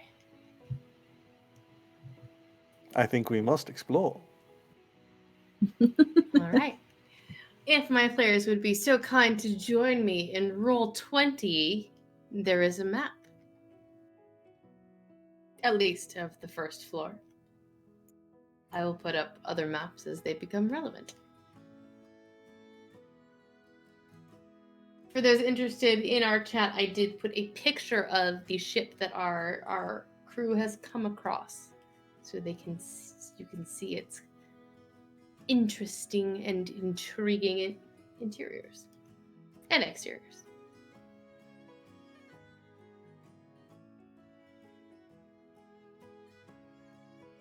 It is simple enough for the 5 of you to board the main deck of the Emperor of the Waves. As you climb on, the Emperor's deck kind of slopes gently down towards the ship's port side. The forecastle and the quarterdeck are completely empty, and short wooden stumps are all that remains of one of the ship's masts. There are double doors leading to cabins, fore and aft, and they appear to be intact, as does the metal grate in the deck that offers access to the lower decks. And aside from the rhythmic creak of the ship's badly weathered timbers, all seems to be quiet for now.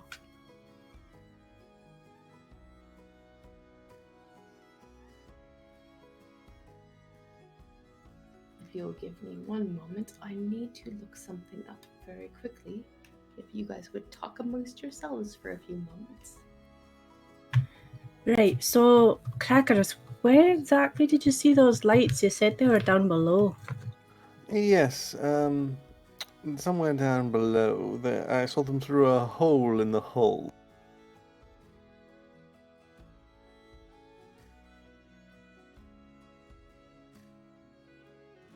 Well, do you want to check things up here a bit first, or do we want to just head down now?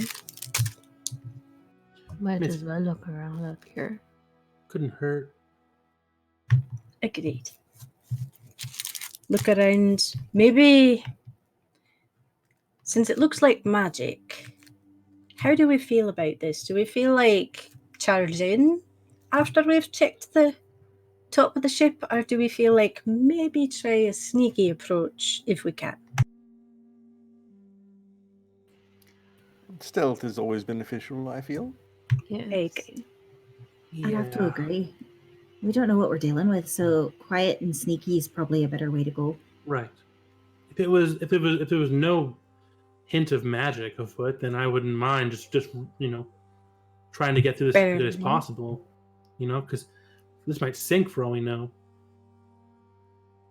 Good thing we can all Possible. swim. Aye, And she- even Crackers now. She lightly taps Cracker's helmet.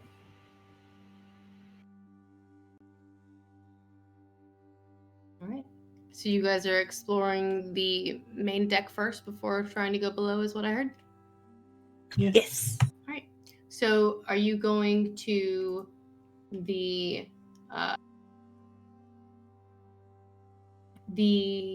first stateroom or the back stateroom? Are you going up or down on the map? I should just ask. Why not both? All right, you want to split? That works for me. All right. Who is going up? Jeffers will. Okay.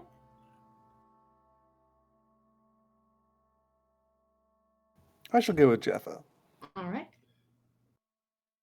Lord Admiral. Captain.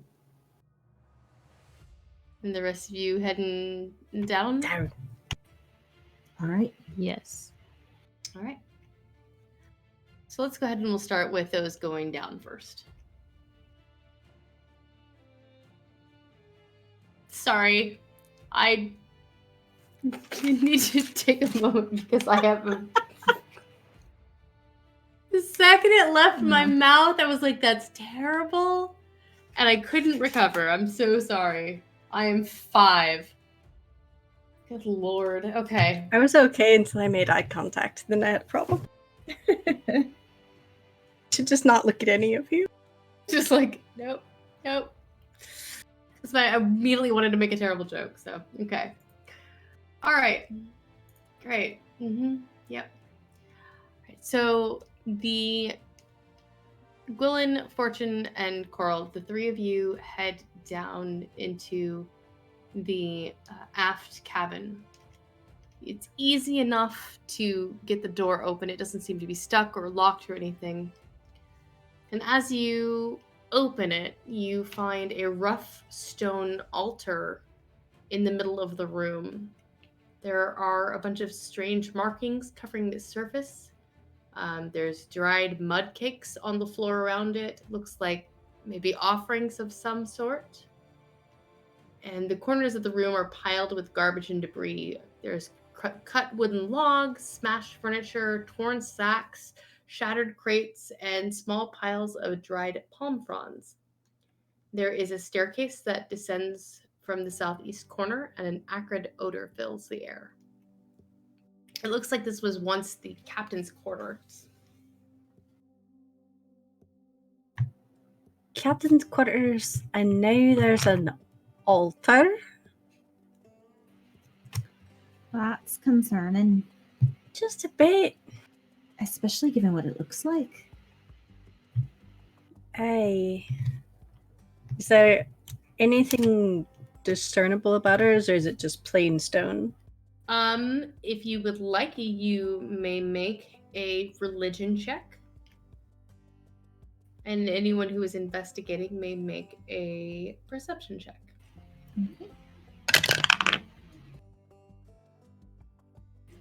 That's a 20 on the perception. Got a 12 on perception. All right. 15. Coral? All right, excellent. Coral, you find a small sack containing 10 red rubies worth 100 gold each.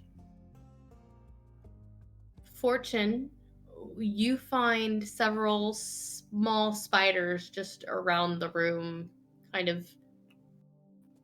I mean, it's a beat up room. Of course, you'd be spiders. Nothing too major in here. Gwilyn, as you're looking over the altar, you see more spider imagery across it. You see dark, black cloth that looks like it's beginning to fray away. You see several deep silver candles and a book etched with a spider symbol off to the side. And you realize that this is an altar to the goddess Rinth. Right. This altar is to Rinth, if that means anything to either of you. This... To Rinth? Aye, there's a book and everything. I don't know if it's a good idea to pick it up, but it's there. Well, Part of me wants to. I found some rubies, but now I'm wondering if I should just leave them. I mean, they're rubies. I know, but it's Rinth. The rubies were not anywhere near the altar, by the way. They were in a broken desk. Oh, okay. Then They're I probably then I would have just taken them. Bring the rubies, but the altar maybe don't touch, just in case. Agreed. Wholeheartedly agreed. Part of me would like to touch the book, but I don't know that that would be a good plan. I definitely don't want to touch the rest of this. That would be a bad idea. It's a But, strange god to have. You would think they would have altars to gods of the storms or the seas or something. Travel in general. Yes. Well, you never know. I mean, we don't know who's on the ship at the moment, so could be someone found it. Or what? Just pointing that out.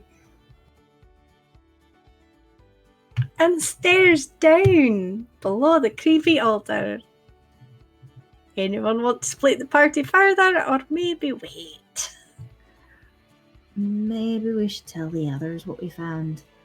I'm not liking the idea of heading down there just the three of us, especially not with them up here. I'll send him a message then. All right. Well, while we're gonna pause there, and we'll go over to Jeffra and Crackers real quick while you guys have made your discoveries. As the two of you broach the other room, you find that the door is almost concealed on the inside by a thick mass of webbing. You do manage to open it, and as you're looking around, you can see sheets of spider webs filling the room. Anything more than 10 feet from the entrance as you enter just seems to be like a vague shape hidden behind this kind of gross, spidery mass. You can see charts and maps lining the tables. It seems to be a perfectly good sextant and navigator's tools. Do you venture in further to get an idea of the maps that are on the table? Jaffer is using her wooden gun focus, is shooting firebolts at the webbing to kind of burn it away. As you are doing so, I'd like you, Crackers, to make a perception check.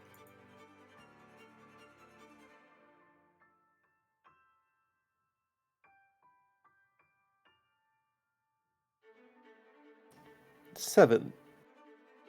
All right. Crackers, you are taken in by the fire and being so focused on the webs burning that you don't notice the giant Eder cap sneak up on you and grab you until it is too late. I'd like you both to roll initiative, please.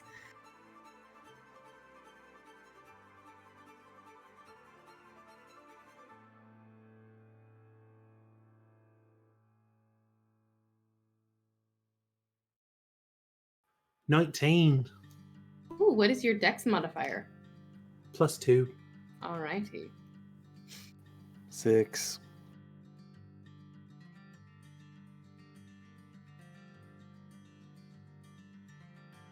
I always knew I'd be eaten by a spider one day.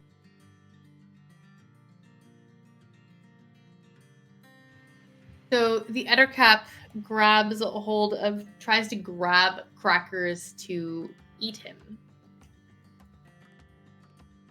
Does a 10 hit you? It does not?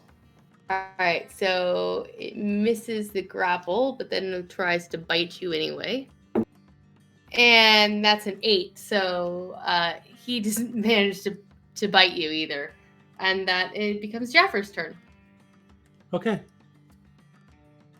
Jaffer is going to squeal, and she's going to wield her wooden gun towards this Eder cap and begin to mutter an incantation, and as she does, the end of it begins to glow with a bright red light that splits off to 3, and she casts Scorching Ray, 3 beams of fire at this Eder cap. All right.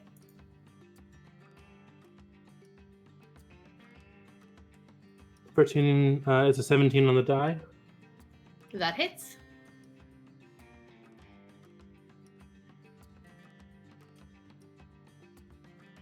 Second one is a 15. 16, sorry. Also hits.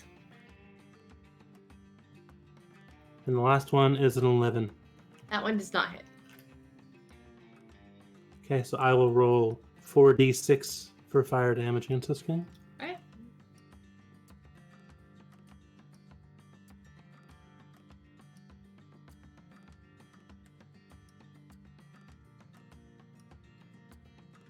$11 points of fire damage against this creature. Okay. Alrighty. It hisses as its chitinous outside kind of crackles as the webbing around it also sizzles and burns. It seems to have been kind of creating the webbing as it moves forward. Jeffrey yells, "Back, fiend!" Fortune, Gwillin, and Coral, if you would like, you can all make perception checks to see if you hear that. But it is Cracker's turn. The 19. Okay. I rolled a nat 20 All right. Both of you 16. definitely hear that. for that. But All right. So you guys hear that, and I will let you, after this full round, I will let you guys roll into the combat order. Crackers. I fly away from this creature as quickly as I can. Alrighty. And I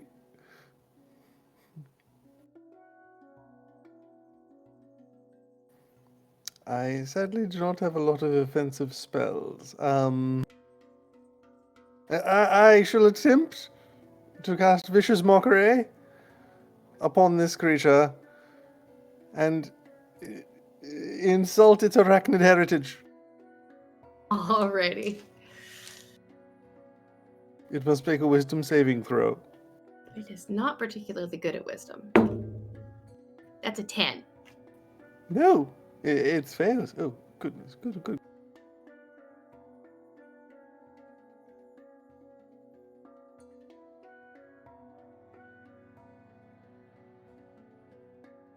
So it takes 5 points of psychic damage and has disadvantage on its next attack roll. Oh, excellent. All right. Fortune, Gwillin, and Coral, go ahead and get me your rolls.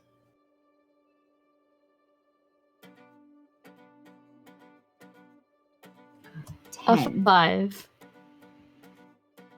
I miss having advantage. I got a 5. 17.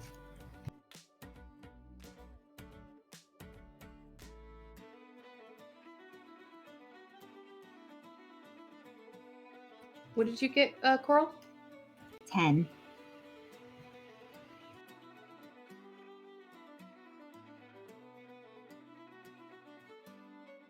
All right, so the Ettercap is going to see if its web attack recharges, which it does not. And so it is going to move forward towards Jaffer and try and give it a little bit of a bitey clawy. The first one is a 21 to hit. To wave her hand in front of her, and an arcane shield appears in front of her and like slams against this creature's attack, casting shield, All right, which so makes it does not hit. the claws miss you, and it goes in for its bite attack. Does a 25 hit you with your shield? Yeah. Okay. So you are going to take 6 piercing damage and 4 poison damage, and I would like you to give me a Constitution saving throw, please.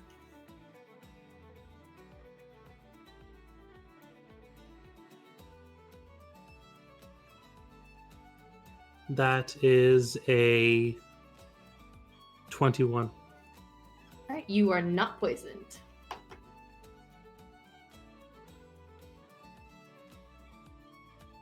Alrighty. Jaffer, it is your turn. Jaffer will. Oh, geez. Would she be able to get a 15-foot cube that would not hit any of her allies? Let me take a peek here. Yes, I believe you could do that. You could Okay. center it. The room is big enough. Then Jaffer is going to slap the side of her gun and point to the ground underneath this thing and cast Thunderwave upwards. Okay. It has to make a Constitution saving throw. That is a 9. That fails. It is knocked 10 feet up in the air, so that Okay. doesn't really matter. But it does also take 2d8 thunder damage. Alrighty.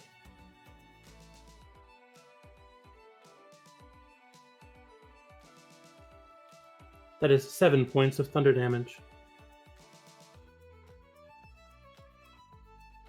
Alright. As you do that, it kind of lets out this horrible squealing, screeching noise as it gets flung backwards. Sounds like that might have hurt. Gwilyn! You have enough move to get up into the room from where you're at. Is she close enough to hit anything? Not with it just having been knocked back up into the air, but you are at least able to get into the room and prepare. Unless you have any ranged spells. That's what I was checking. I almost never use any of my spells. Because it's been hit before, I can use Toll the Dead for extra. That was loud. So No, welcome. Thank you. she will cast Toll the Dead at it. Great. And it has to succeed on Wisdom throw. That is a 4. Okay, I was still looking for it, but it's higher than that 4, so... I believe it's a d12 when it's been hit. Yes. D12. Thank you. I've played a couple clerics in my day that might have had that spell. I've never used it. That is 11. Alrighty. It lets out another kind of hissing moan. It seems very unhappy. Good. Coral. And that's it. Thank you so much for the anonymous subs. Appreciate it greatly. Okay, so I'm gonna run in also, and I want to cast Bane. So I need a charisma save. That's 0. Okay. So you now have to roll a d4 every time it attacks us or makes a saving throw, and subtract that from your roll. Can doozles.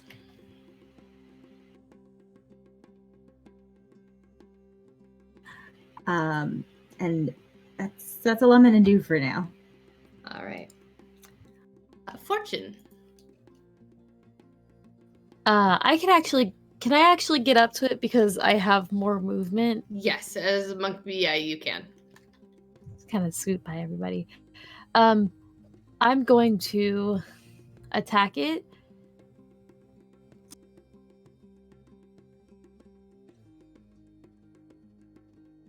And I'm checking my things to see which thing I'm going to use. Right.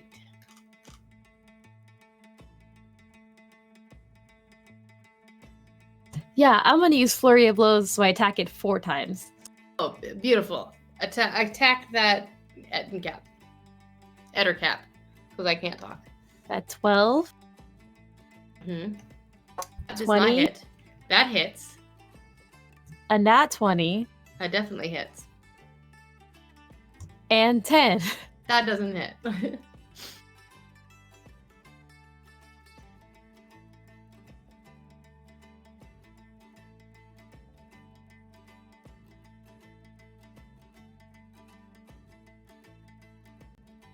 The regular attack is an Okay.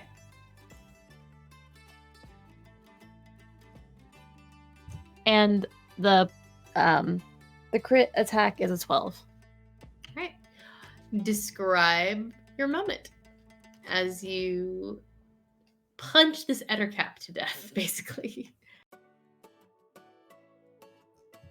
Oh, the first one he kind of like hits it so it falls back, and then he just stamps down on it. Nice.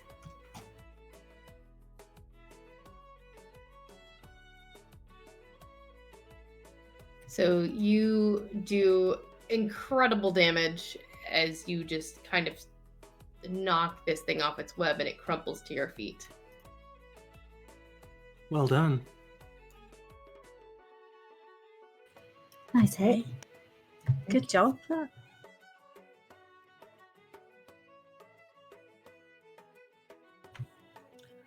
So, you notice these spidery creatures and all this web stuff everywhere.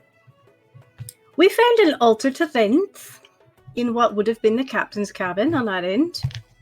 We were about to tell you about it through a message when we heard the yelling. I try to yell as much as possible. Do I know Rinth? Do I know anything of Rinth? If you guys would like to make a religion check, you may go ahead and we will talk about Rinth. A 14. 18. Okay. 7. All right. You know Rinth to be the goddess of arcane and trickery domains. She is frequently worshipped in the Underdark. She has great affinity for spiders and 8-legged creatures. She is not particularly well worshipped or well liked and is seen as evil. For those who have, for out of character, for those who have a background in more of the Forgotten Realms or different D&D settings, because in the world of Vale, Rinth is the counterpart to Lolth.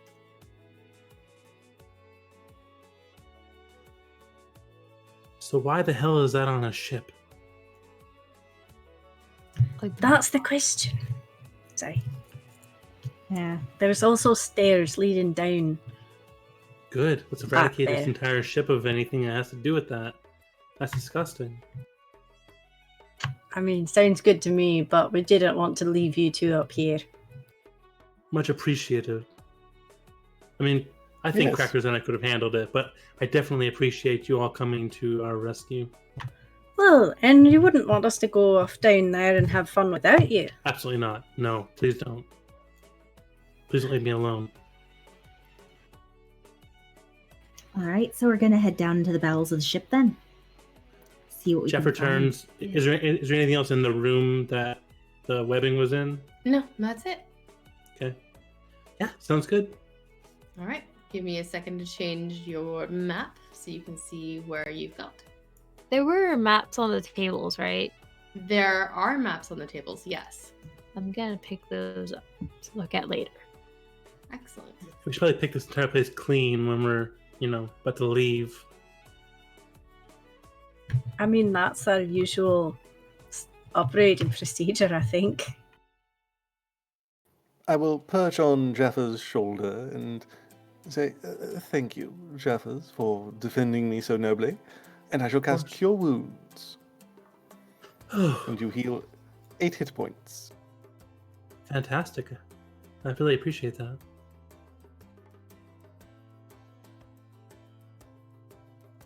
So there are two ways that you can descend to the lower deck. You can go down the staircase that was in the aft room leading down from the captain's quarters, or you can try and descend down from the grate that was on the upper deck. Might be easier to go down the captain's quarters one. Was there anything beneath the grate that was visible? Not that you could particularly see. Then I'd say the stairs.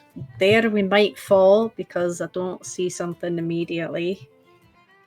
And if there is something down there, we can't see it.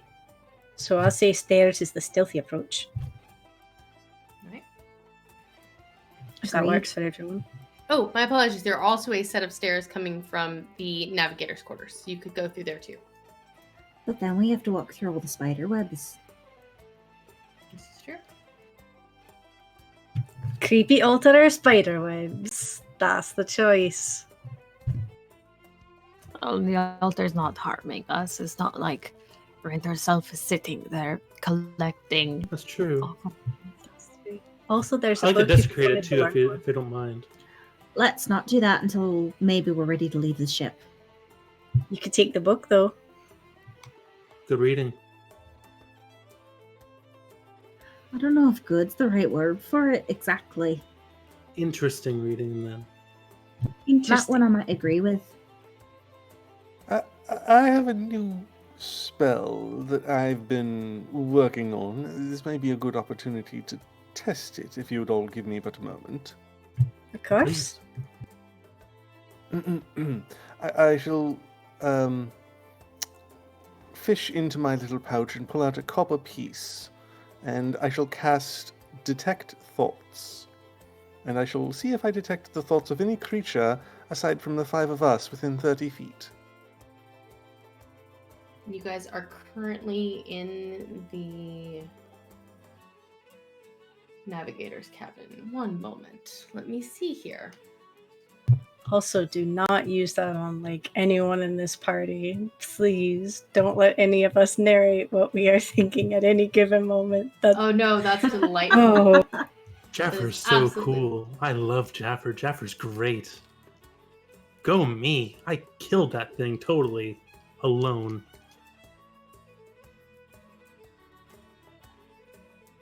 Little sneak peek, just in case you did. No, good job. you do not detect any thoughts of anybody within 30 feet of you. Very good. Well, it lasts for the next minute. I will maintain concentration. Okay. I do not detect any other creatures within a general vicinity of 30 feet, so there shouldn't be anything directly below us, but perhaps in the aft of the ship. Good job.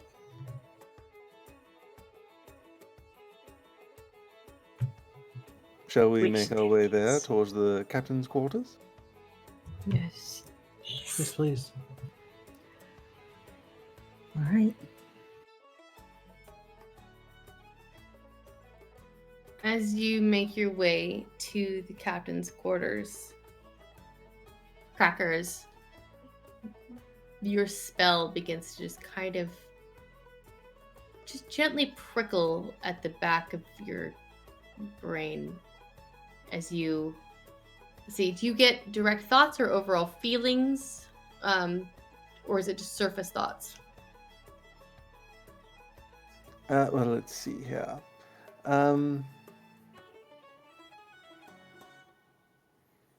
I may read its thoughts as described above.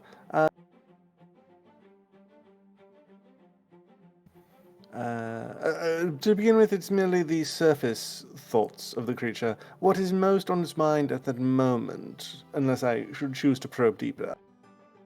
At the moment, you get the feeling of thinking of somebody thinking that Raleigh has been gone Royal has been gone for too long, and that he is hungry and tired and not sure how long this ship will stay afloat.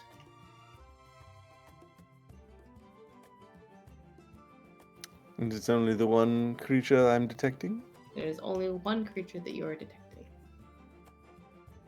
I am detecting the presence of something else around here, around us, probably below.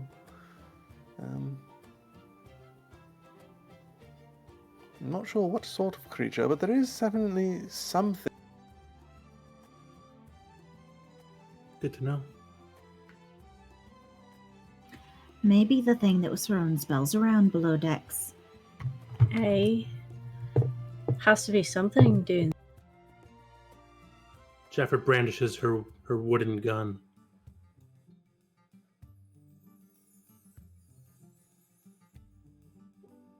All right. How are you planning on descending? Quietly. Yes, but from which Precisely. staircase? Captain's quarters. All right. So you make your way down the stairs quietly. I'd like you all to roll me a stealth check, please. Before we go down the stairs, I'm going to do something I've never done before. Fortune like stops and he like focuses and just like thinks for a moment, and I use invisibility, which I got for being a tiefling. So he just vanishes, doesn't say anything to anybody. Well, that's Okay. interesting. First It's roll was almost a nat like 20, cheating. but I have disadvantage, so 19 here. 17. 19 as well. All right. You all 17. effortlessly make your way downstairs. Fortune, Fortune, are you still here? Yes. Okay, just checking. I forgot you were invisible. I was like, of course he's still there. Oh yeah. So you get to the base of the stairs, and the door in front of you is damaged. It seems to be stuck a little bit. You think you could probably force it open, though. But you will need to be careful and quiet about it. Who wants to try it? If I do, it's going to be loud.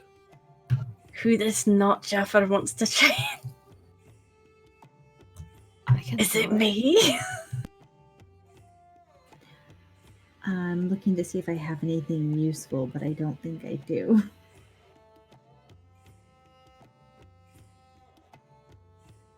Are the hinges on our side or the other side? They are on the other side.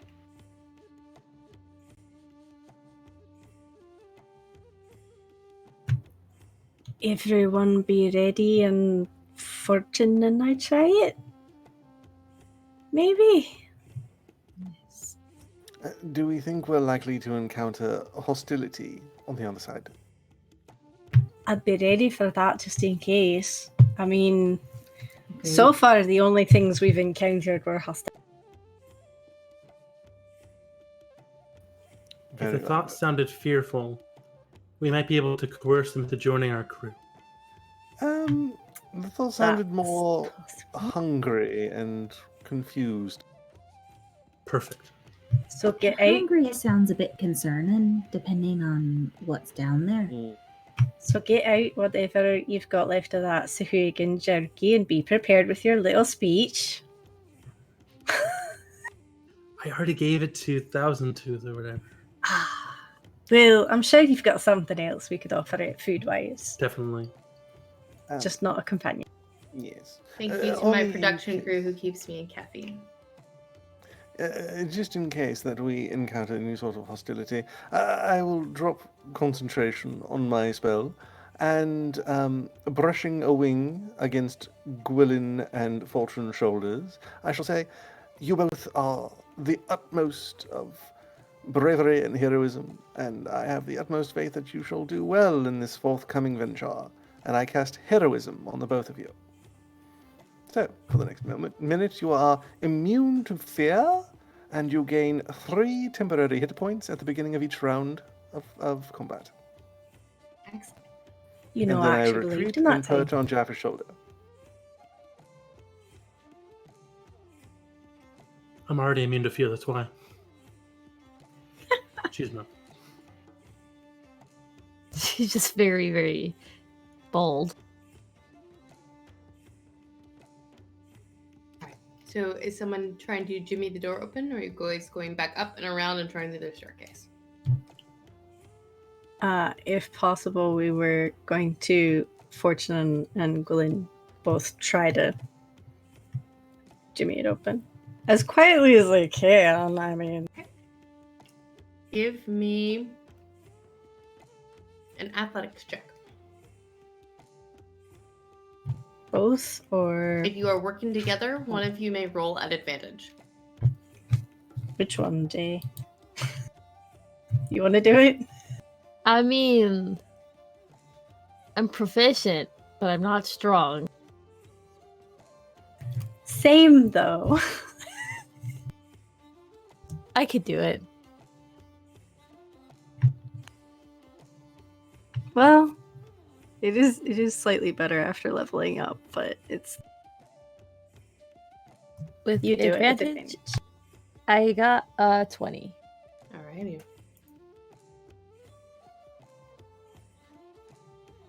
And who would like to roll the stealth check? I'll take it. Alright.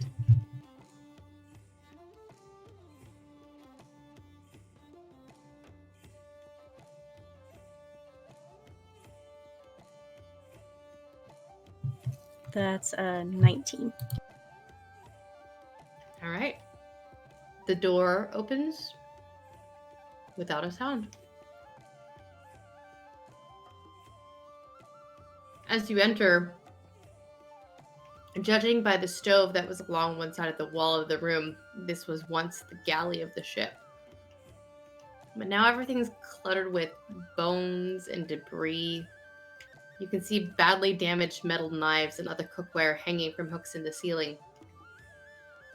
And the stench of rotting meat just kind of hits your senses. And as you look around, you can see tiny spiders just crawling over everything. You do see a trapdoor in the middle of the room as well.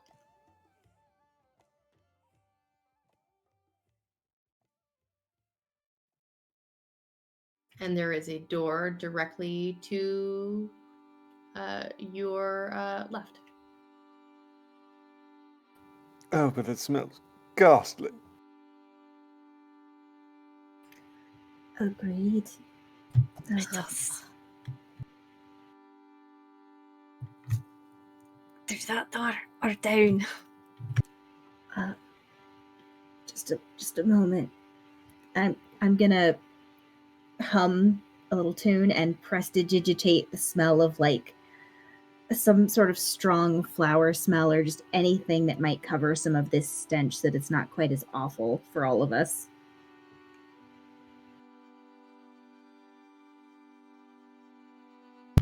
Appreciate that. Maybe Jasmine. Jasmine's really strong.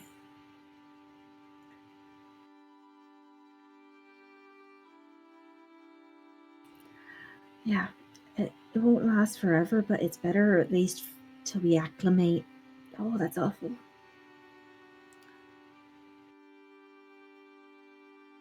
Oh, it smells like the marshes after a whale's washed up.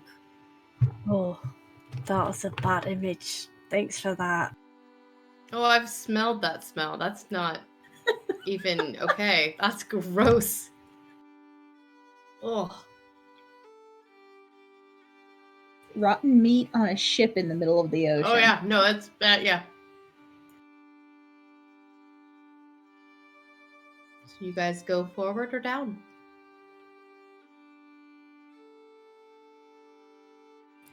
Let's check out the door first. Yeah. Is anyone else concerned about all the little spiders on everything? Given the altar, Given the thing that scratched and bit me, aye.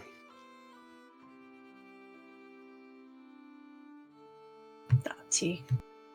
If I go over to the door, tiptoeing over, and I listen to it, do I hear anything on the other side? You hear the sounds of muttering. Someone talking to themselves. Muttering.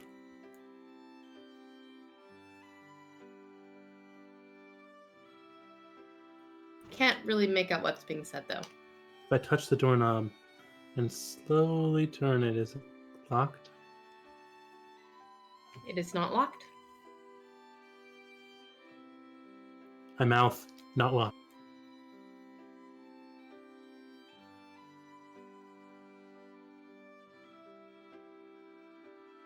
Jeffrey kicks the door open. I'm nodding, but like I realize after a moment, like oh, she can't see me. That's true. All right. You kick the door open, you said? Oh, yeah. Gwilyn. Seafaring police. Jefferson's up on the case. You kick the door open and light spills out of the room. You can see the floor of the chamber is completely covered in runes that have been written in blood. There is a circle that have been carved into the floors, wooden planks, and spider webs completely cover the walls and ceilings. You can also see 2 humanoid-sized bundles hanging from the ceiling in webbing that is writhing as hundreds and hundreds of tiny spiders are swarming over them. And in the center is a half-orc gentleman looking more than a little crazed. And upon seeing you, immediately draws his weapon. Praise rain? Roll initiative.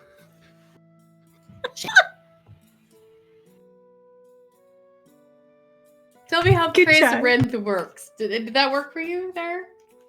Obviously not. I also rolled a 7. All right. 14. Heather, would you mind being my initiative tracker? Mm-hmm. Thank you. 12. 11. 20, but synthetic. Okay, and Jaffer was a 7. Correct.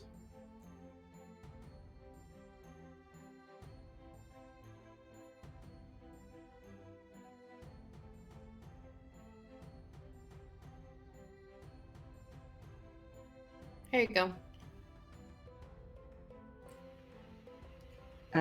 3. Okay. 4 and a 3. Yeah. And I am switching out this dice because, again, can't roll above. Oh, please don't. All right. I'll Okay, keep it. I will keep it. I will keep it. No, you don't have to. Whatever you want. It's all good. It's all good. Okay. I don't know which one's which, so. It's all right. That's fine. You don't need to know which one's which right now. I'll explain shortly. You see a tall gentleman before you, tusks protruding from his lower lip. He stands, arms akimbo, weapon at the ready, and he just kind of grins, and dinner is served. Gwilyn. Gwilyn is going to use Action Surge and get 5 attacks. At 8. All swords. Okay, the first one I'm sure misses, but it's You'd be surprised.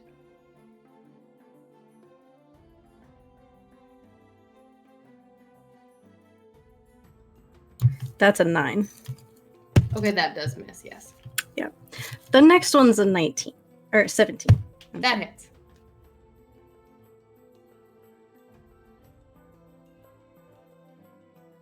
I rolled really low on that one. And that's 5 damage. Okay. Do you want me to I don't know which one works better for you. Do you want me to roll the hits all at once, or do you want me to do each one individually? All at once helps because then I can tell you which hits Okay. work.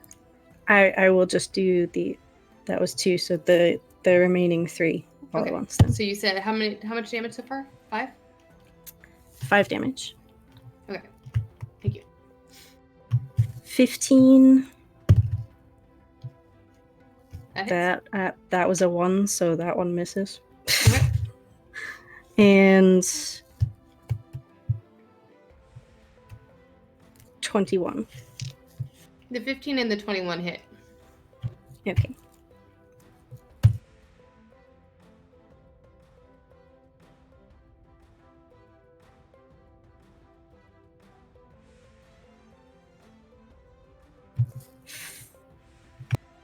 Why can I not math? 11 damage total. Okay. All right. Coral. Okay, so what's his weapon? It is a quarterstaff Um, made of wood. And is he wearing any metal?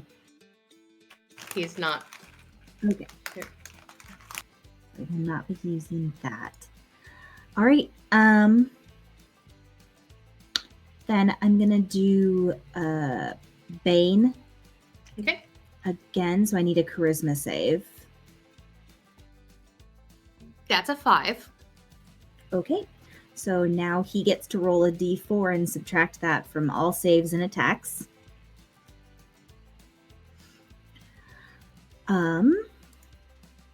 And then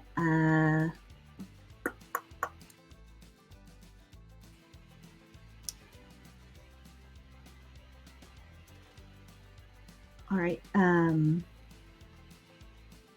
I can't see Fortune, so I don't think I can inspire him. All right, I'm gonna hold off on anything else for now. But yeah, he can't attack as strongly, so that'll help, I hope.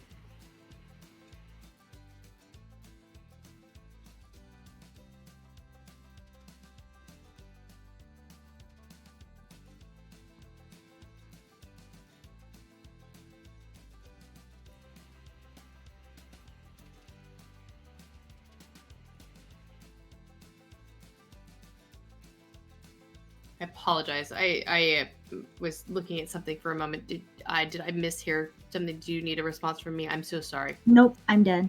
It's just Okay. the next person's turn. All right, Jaffer. I didn't realize you were dead. Fortune. Sorry, I read Crackers as Coral. So, Fortune. I apologize. I'm going to run in and attack him.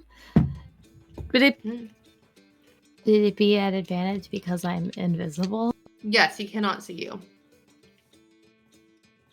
All of them, or just the first one? The first one for sure.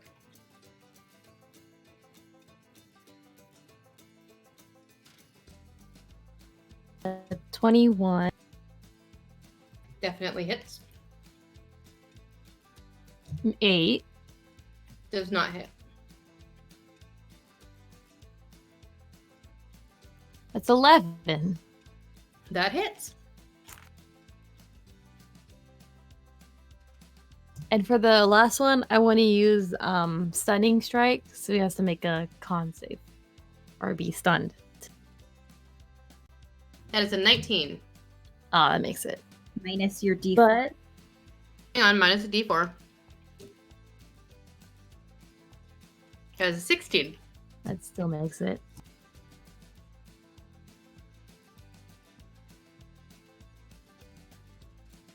So it's 13 total damage. All right. He's kind of reeling. He's leaning heavily on his staff at this point. He's probably hasn't eaten in a long time. Crackers. I shall begin whistling a tune, and I wish to try and find the correct arcane frequency using my bardic abilities to cast Dispel Magic on these glowing runes on the floor. Okay.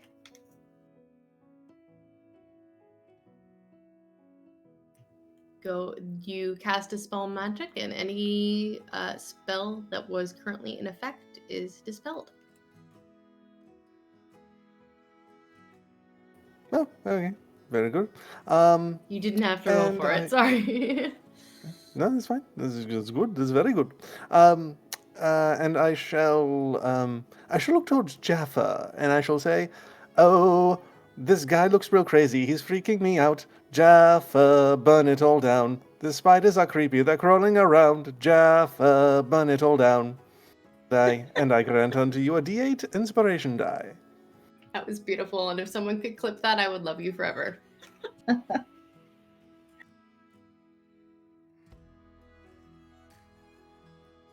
And Jefford, it is your turn.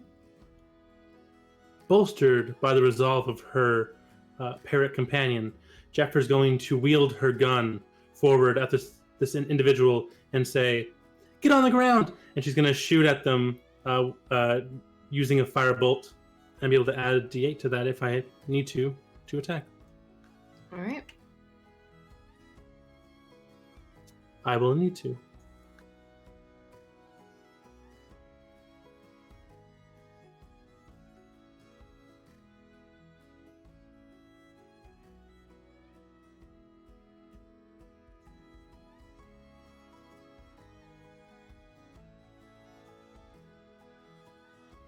That is a 16 to hit. That hits. Perfect.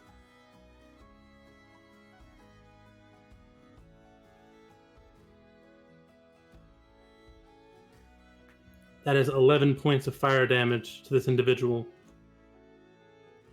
As you cast your firebolt and it hits him, he drops, hands completely flat against the ground as he goes limp for a second, and then stands back up, swaying heavily on his feet, but he is still standing.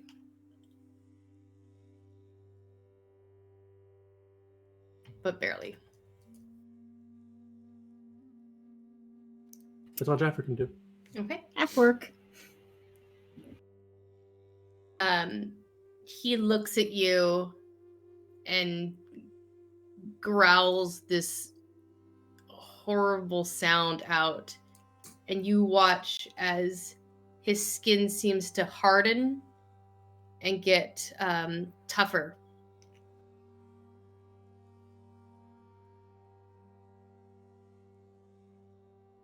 And that is his turn. As you're watching this, you feel a slight tremor in the webs around you. Let's see here.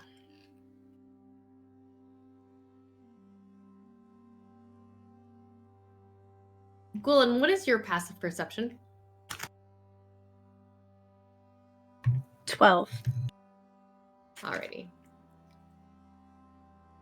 Gwilyn, it takes you by surprise as this shimmering shape appears out of almost nowhere, wrapping its 8 legs around you as a phase spider points, hello and thank you, points in from seemingly nowhere and tries to bite you. Okay. Ooh, that's a 19. Does that hit? Just a little. Just a All little. right. I would like you to please make a Constitution saving throw.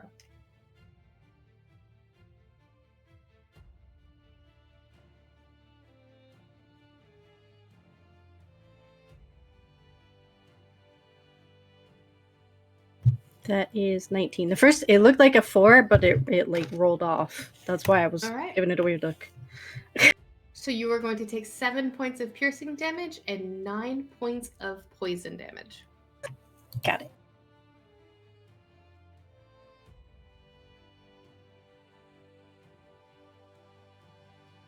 And Gwilyn, it is your turn. Okay. And she will switch her attacks to the spider. Right. Because it's a more immediate threat to her at the moment. That is 23 And Hits. no, the other one's a 24. That also hits. And she gets. I get. How many attacks now? Please help me. I'm gonna go ahead and roll for 2. those. Yeah, It's I was gonna just the say 2, 2. right? Mhm. Okay. Yeah. I thought that was how it went, but I got confused with the. Yeah, it's just action surge.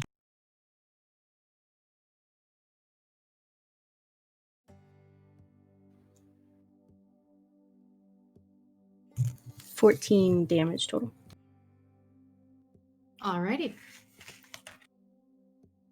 And I will quickly remind Gwylin that you receive 3 temporary hit points at the beginning of each round. Yes. Thank you. I was trying to calculate that, but I wanted to get my damage out. Carl. Okay. Don't have a lot of attack spells that won't hit people. All right. Well, I'm gonna reach out and cure wounds on Gwylin. Okay. Okay.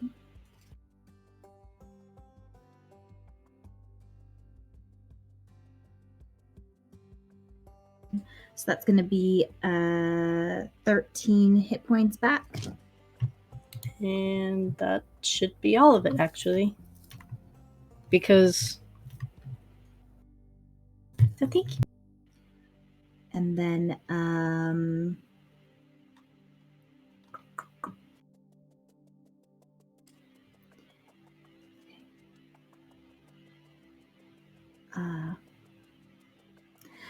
she'll turn to Fortune. You've already knocked him out once, just hit him again. And inspiration, you get a D8. Alright. Fortune. I'm gonna swing at the guy again, but I'm not trying to like kill him. I just want to knock him out. Okay.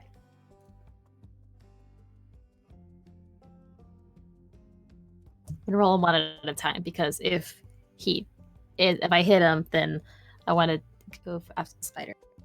Understandable. First one is a 12. That does not hit.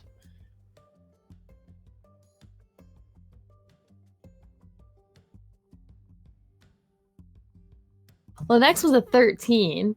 That one also does not hit. 16.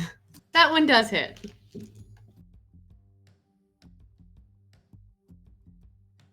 It's 5 damage. That is enough to knock him out very handily.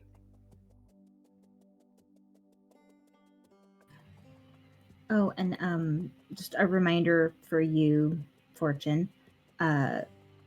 Because of my school, the D8, you can add it to your attack damage, and or you can also use it to add to your AC to block a hit. Okay, cool. Crackers, I believe it is your turn. Yes, I wish to swoop forth and unleash a mighty squawk and cast Thunder Wave to blast this spider away from Gwylin. Ooh. Alrighty. Is So it a you roll to must hit? make a Or... Constitution saving throw. Excellent. Let's see if I can roll any better than I have been. That is a 19. Unfortunately, that succeeds. So it will take half damage. It takes 60 divided by 2 is 8 points of thunder damage, and it is not pushed away, sadly. But before I end my turn, I shall say, Gwylin, this thing's got legs. It knows how to use them. It's got 8 legs. I think it should lose them. And I grant you a D8 inspiration die. Beautiful. I'd have to say I agree with that.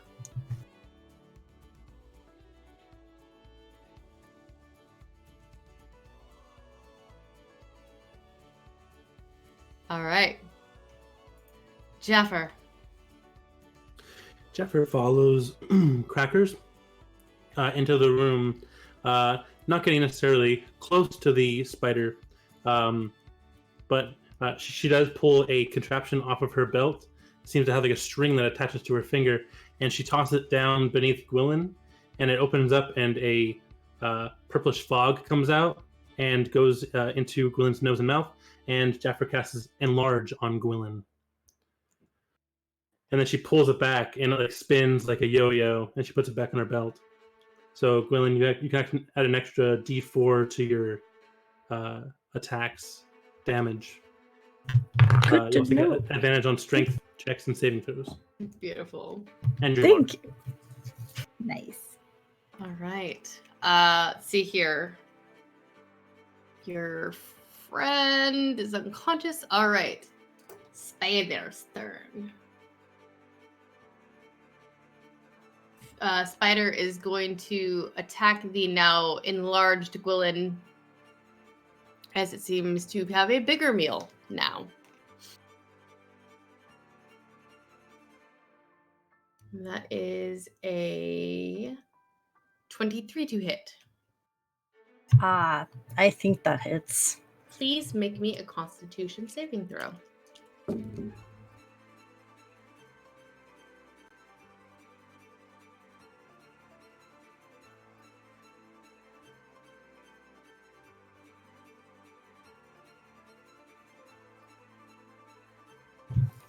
That's 20 synthetic though.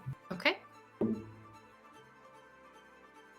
right, so you will take 11 piercing damage, and you will also take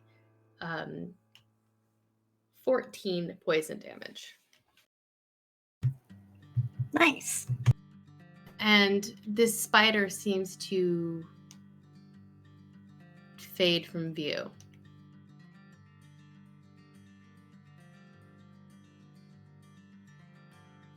I don't like it.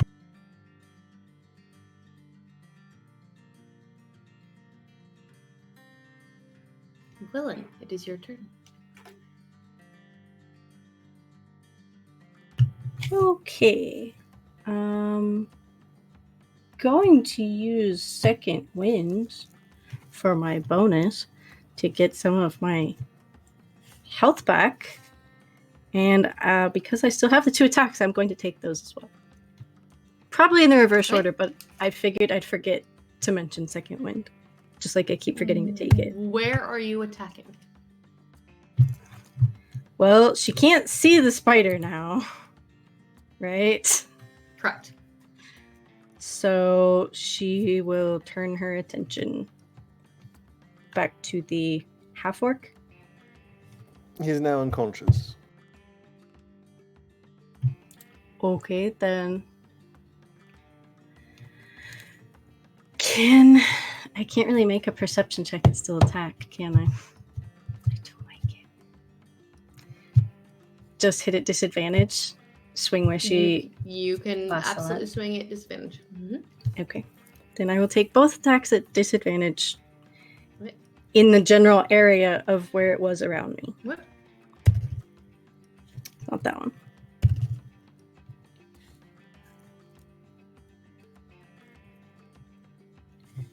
An 11. And a 14. Unfortunately, neither of those hit. Okay. Then she'll just use second wind and try and suspiciously glare. That's my free action. Suspicious glare. All right, Coral. Okay, so having seen the spider just disappear, don't have anything that'll make it show up. Well, so if I attack, it's at disadvantage right now. But can I throw out my net or try to throw out my net near where Gwillin was fighting the spider to see if I can hit it or catch on a leg or something, just so we have an idea where it is? All right, yeah, absolutely.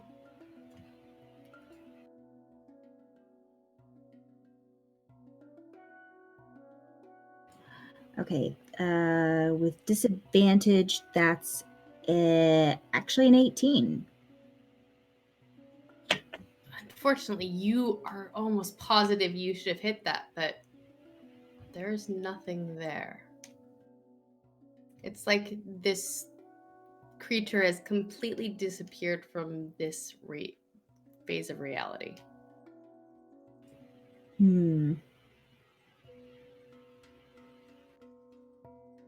Anything else you want to do? Okay. How many? I have 3 left. All right. Why not? Fortune already has it, so I'll inspire crackers.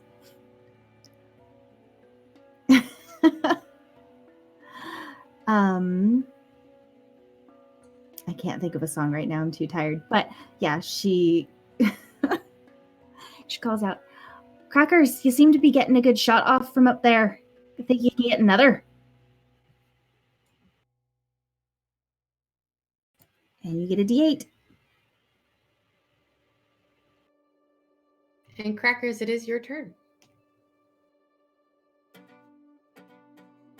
It's Fortune's turn. Fortune's turn, because I cannot read the initiative chart tonight. I am so sorry, Fortune. Fine, I can't do much anyway. I'm going to move back, like, towards everybody and ready in action. Just if the spider appears near me, I'm going to punch it. Alrighty, so you are preparing an action. Got it. Crackers. I shall perch very lightly on Gwyn's shoulder and cast Cure Wound.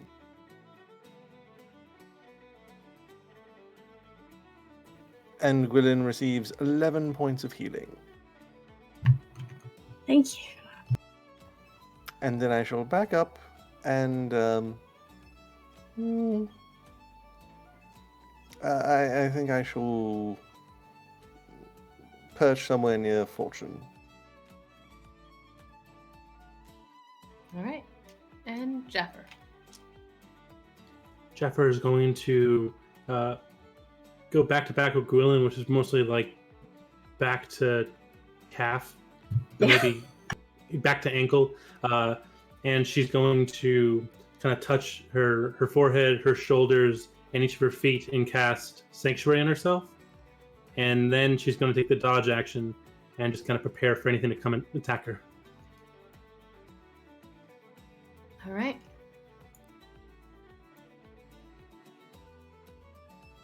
You all wait for a tense moment. Coral, what is your passive perception? 13. Coral, it takes you by surprise as these legs come out of nowhere seemingly and begin to wrap around you. The phase spider coming back in from the ethereal plane to try and attack. Fortune, you are close enough to punch it. Your ready action can go off.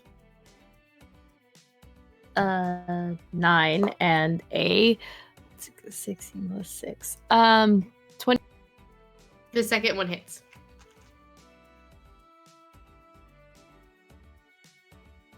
Six damage. All right. Don't forget about your inspiration. I'm holding on to it just in case. All right. And does a 15 hit you, Coral? Just. Yeah. All right. Please make me a Constitution saving throw. It's going to be an 18. All right. So you are going to take 7 piercing damage and 9 poison damage.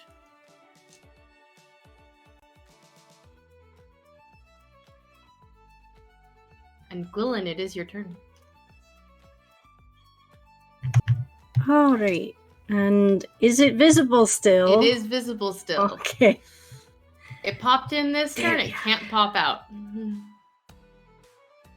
There you are. That's it.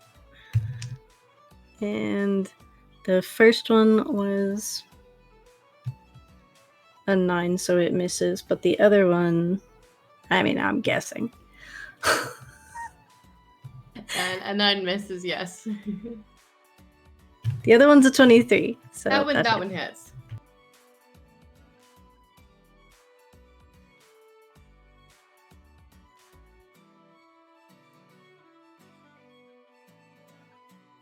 And 14 with my inspiration damage.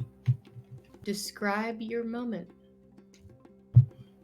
There you are, blasted spider. And she will actually try to finesse the weapon so that it pierces through it, and with the full force of her rapier will push it away from Coral and stab it into the side of the wall or the side of the ship.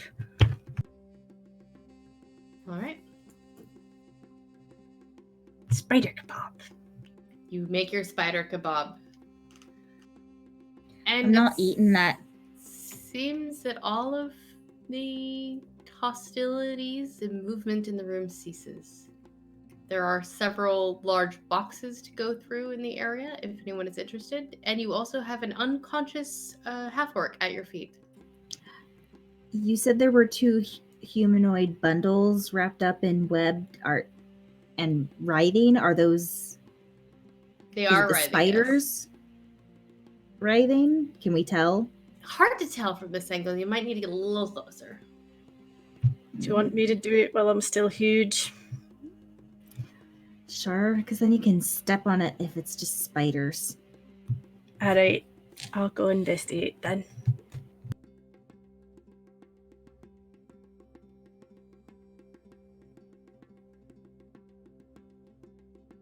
As you take a closer look, you realize that, oh no, it's just spiders. That's the only reason those are moving, is it's just spiders. Yeah, there's nothing alive in there you want. It's just the... Ugh, that's disgusting. You know, being bigger doesn't help with the smell at all.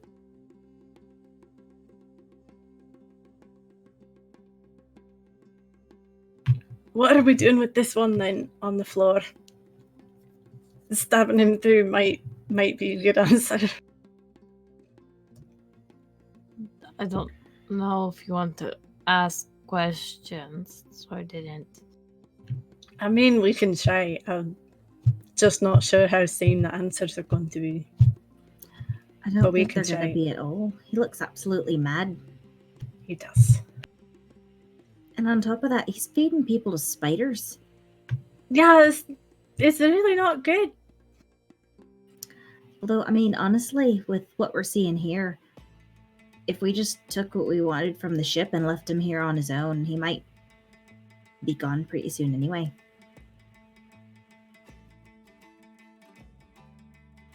I prefer not to leave loose ends. I'd have to Agreed. agree with Crackers.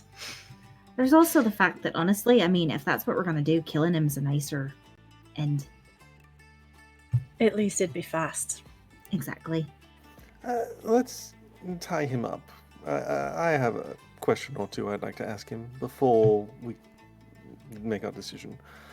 Can do. And whilst they are doing that, I will investigate one of these boxes. All right. You pop open a box to see several spell scrolls, a few potions, and a cloak, as well as a few coin purses. Ooh, a regular trove over here. He probably took it off all the people he fed to the spiders.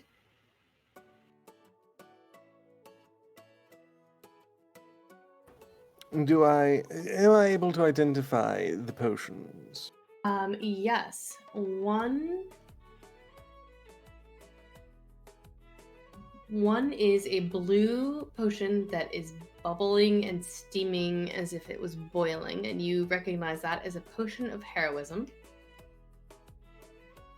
The next one is cloudy and kind of greenish. It smells like seawater and has a jellyfish-like little bubble floating in it, identifying it as a potion of water breathing.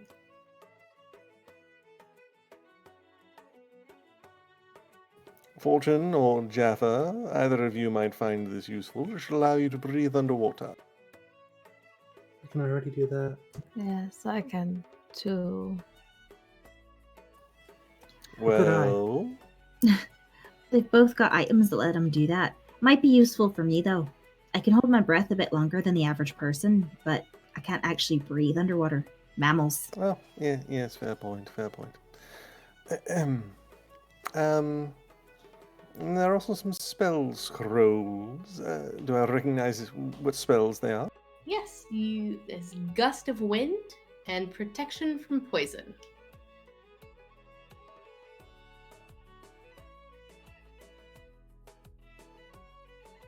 Well, I that don't believe sounds- I'm able to cast either of these, unfortunately.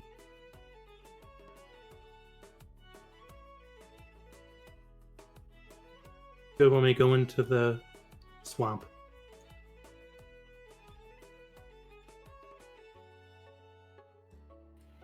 Potentially. That's true. They could be very nice boons for your new allies if needed. That's true. Does the cloak look magical?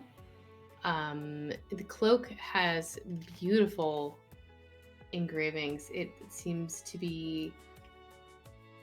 It's got a beautiful kind of sky blue coloring, and it's got kind of a almost teal brocade across the front, and with a clasp that looks like a little shield.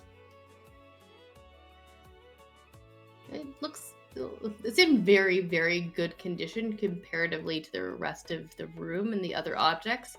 You get the idea it could be magical, yes.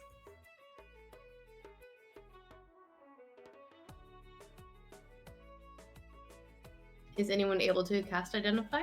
I can do that.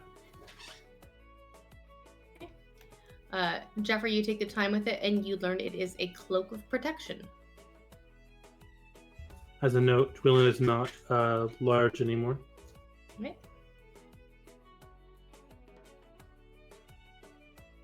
And in the coin purses you find 507 gold pieces and 200 silver pieces.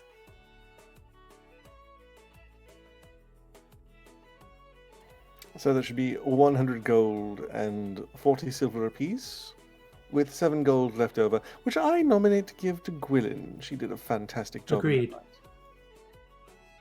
Sounds Thank like you fun for to that. me. Oh, actually, I you. found these up in the captain's quarters too. And Coral pulls out the 10 rubies. There's 2 for each of us. Cool. And they weren't on the altar, so they're safe. Yeah, I made sure of that. And To they my were each cloak. worth 100, so that'd be another 200. So anyone of you can have them. I mean, I don't really need it. I mean, It'll protect you. it's a pretty cloak. Who needs one, though? Who's got... Well, we could probably sort that out later. We should probably finish exploring the ship if we're gonna. Yes. That's fair. Are you going to go ahead and question your captive? As soon as he wakes up. Okay. It may be a little bit of time still for that. If you want to explore a little bit more, you do see that the trapdoor in the galley is still there, as well as the rest of the area, if you want to continue down or further in. Which way?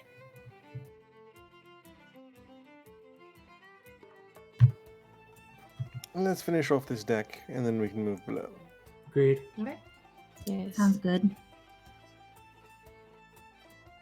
For the sake of time, because we are already a little past 10:30, I will give you guys the overall flavor of what you find.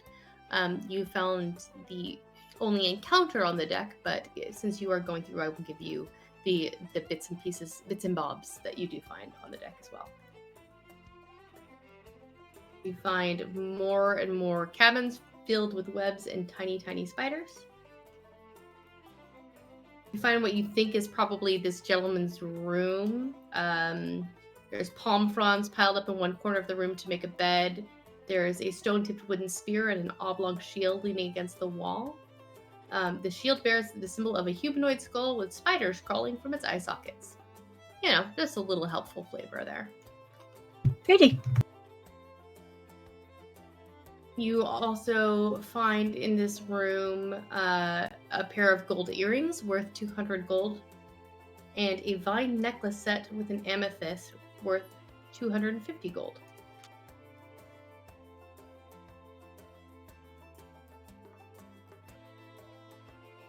In another room, you find a fine silver bracelet worth 250 gold pieces and another entrance to the cargo hold. You said 250 gold pieces? Mm-hmm.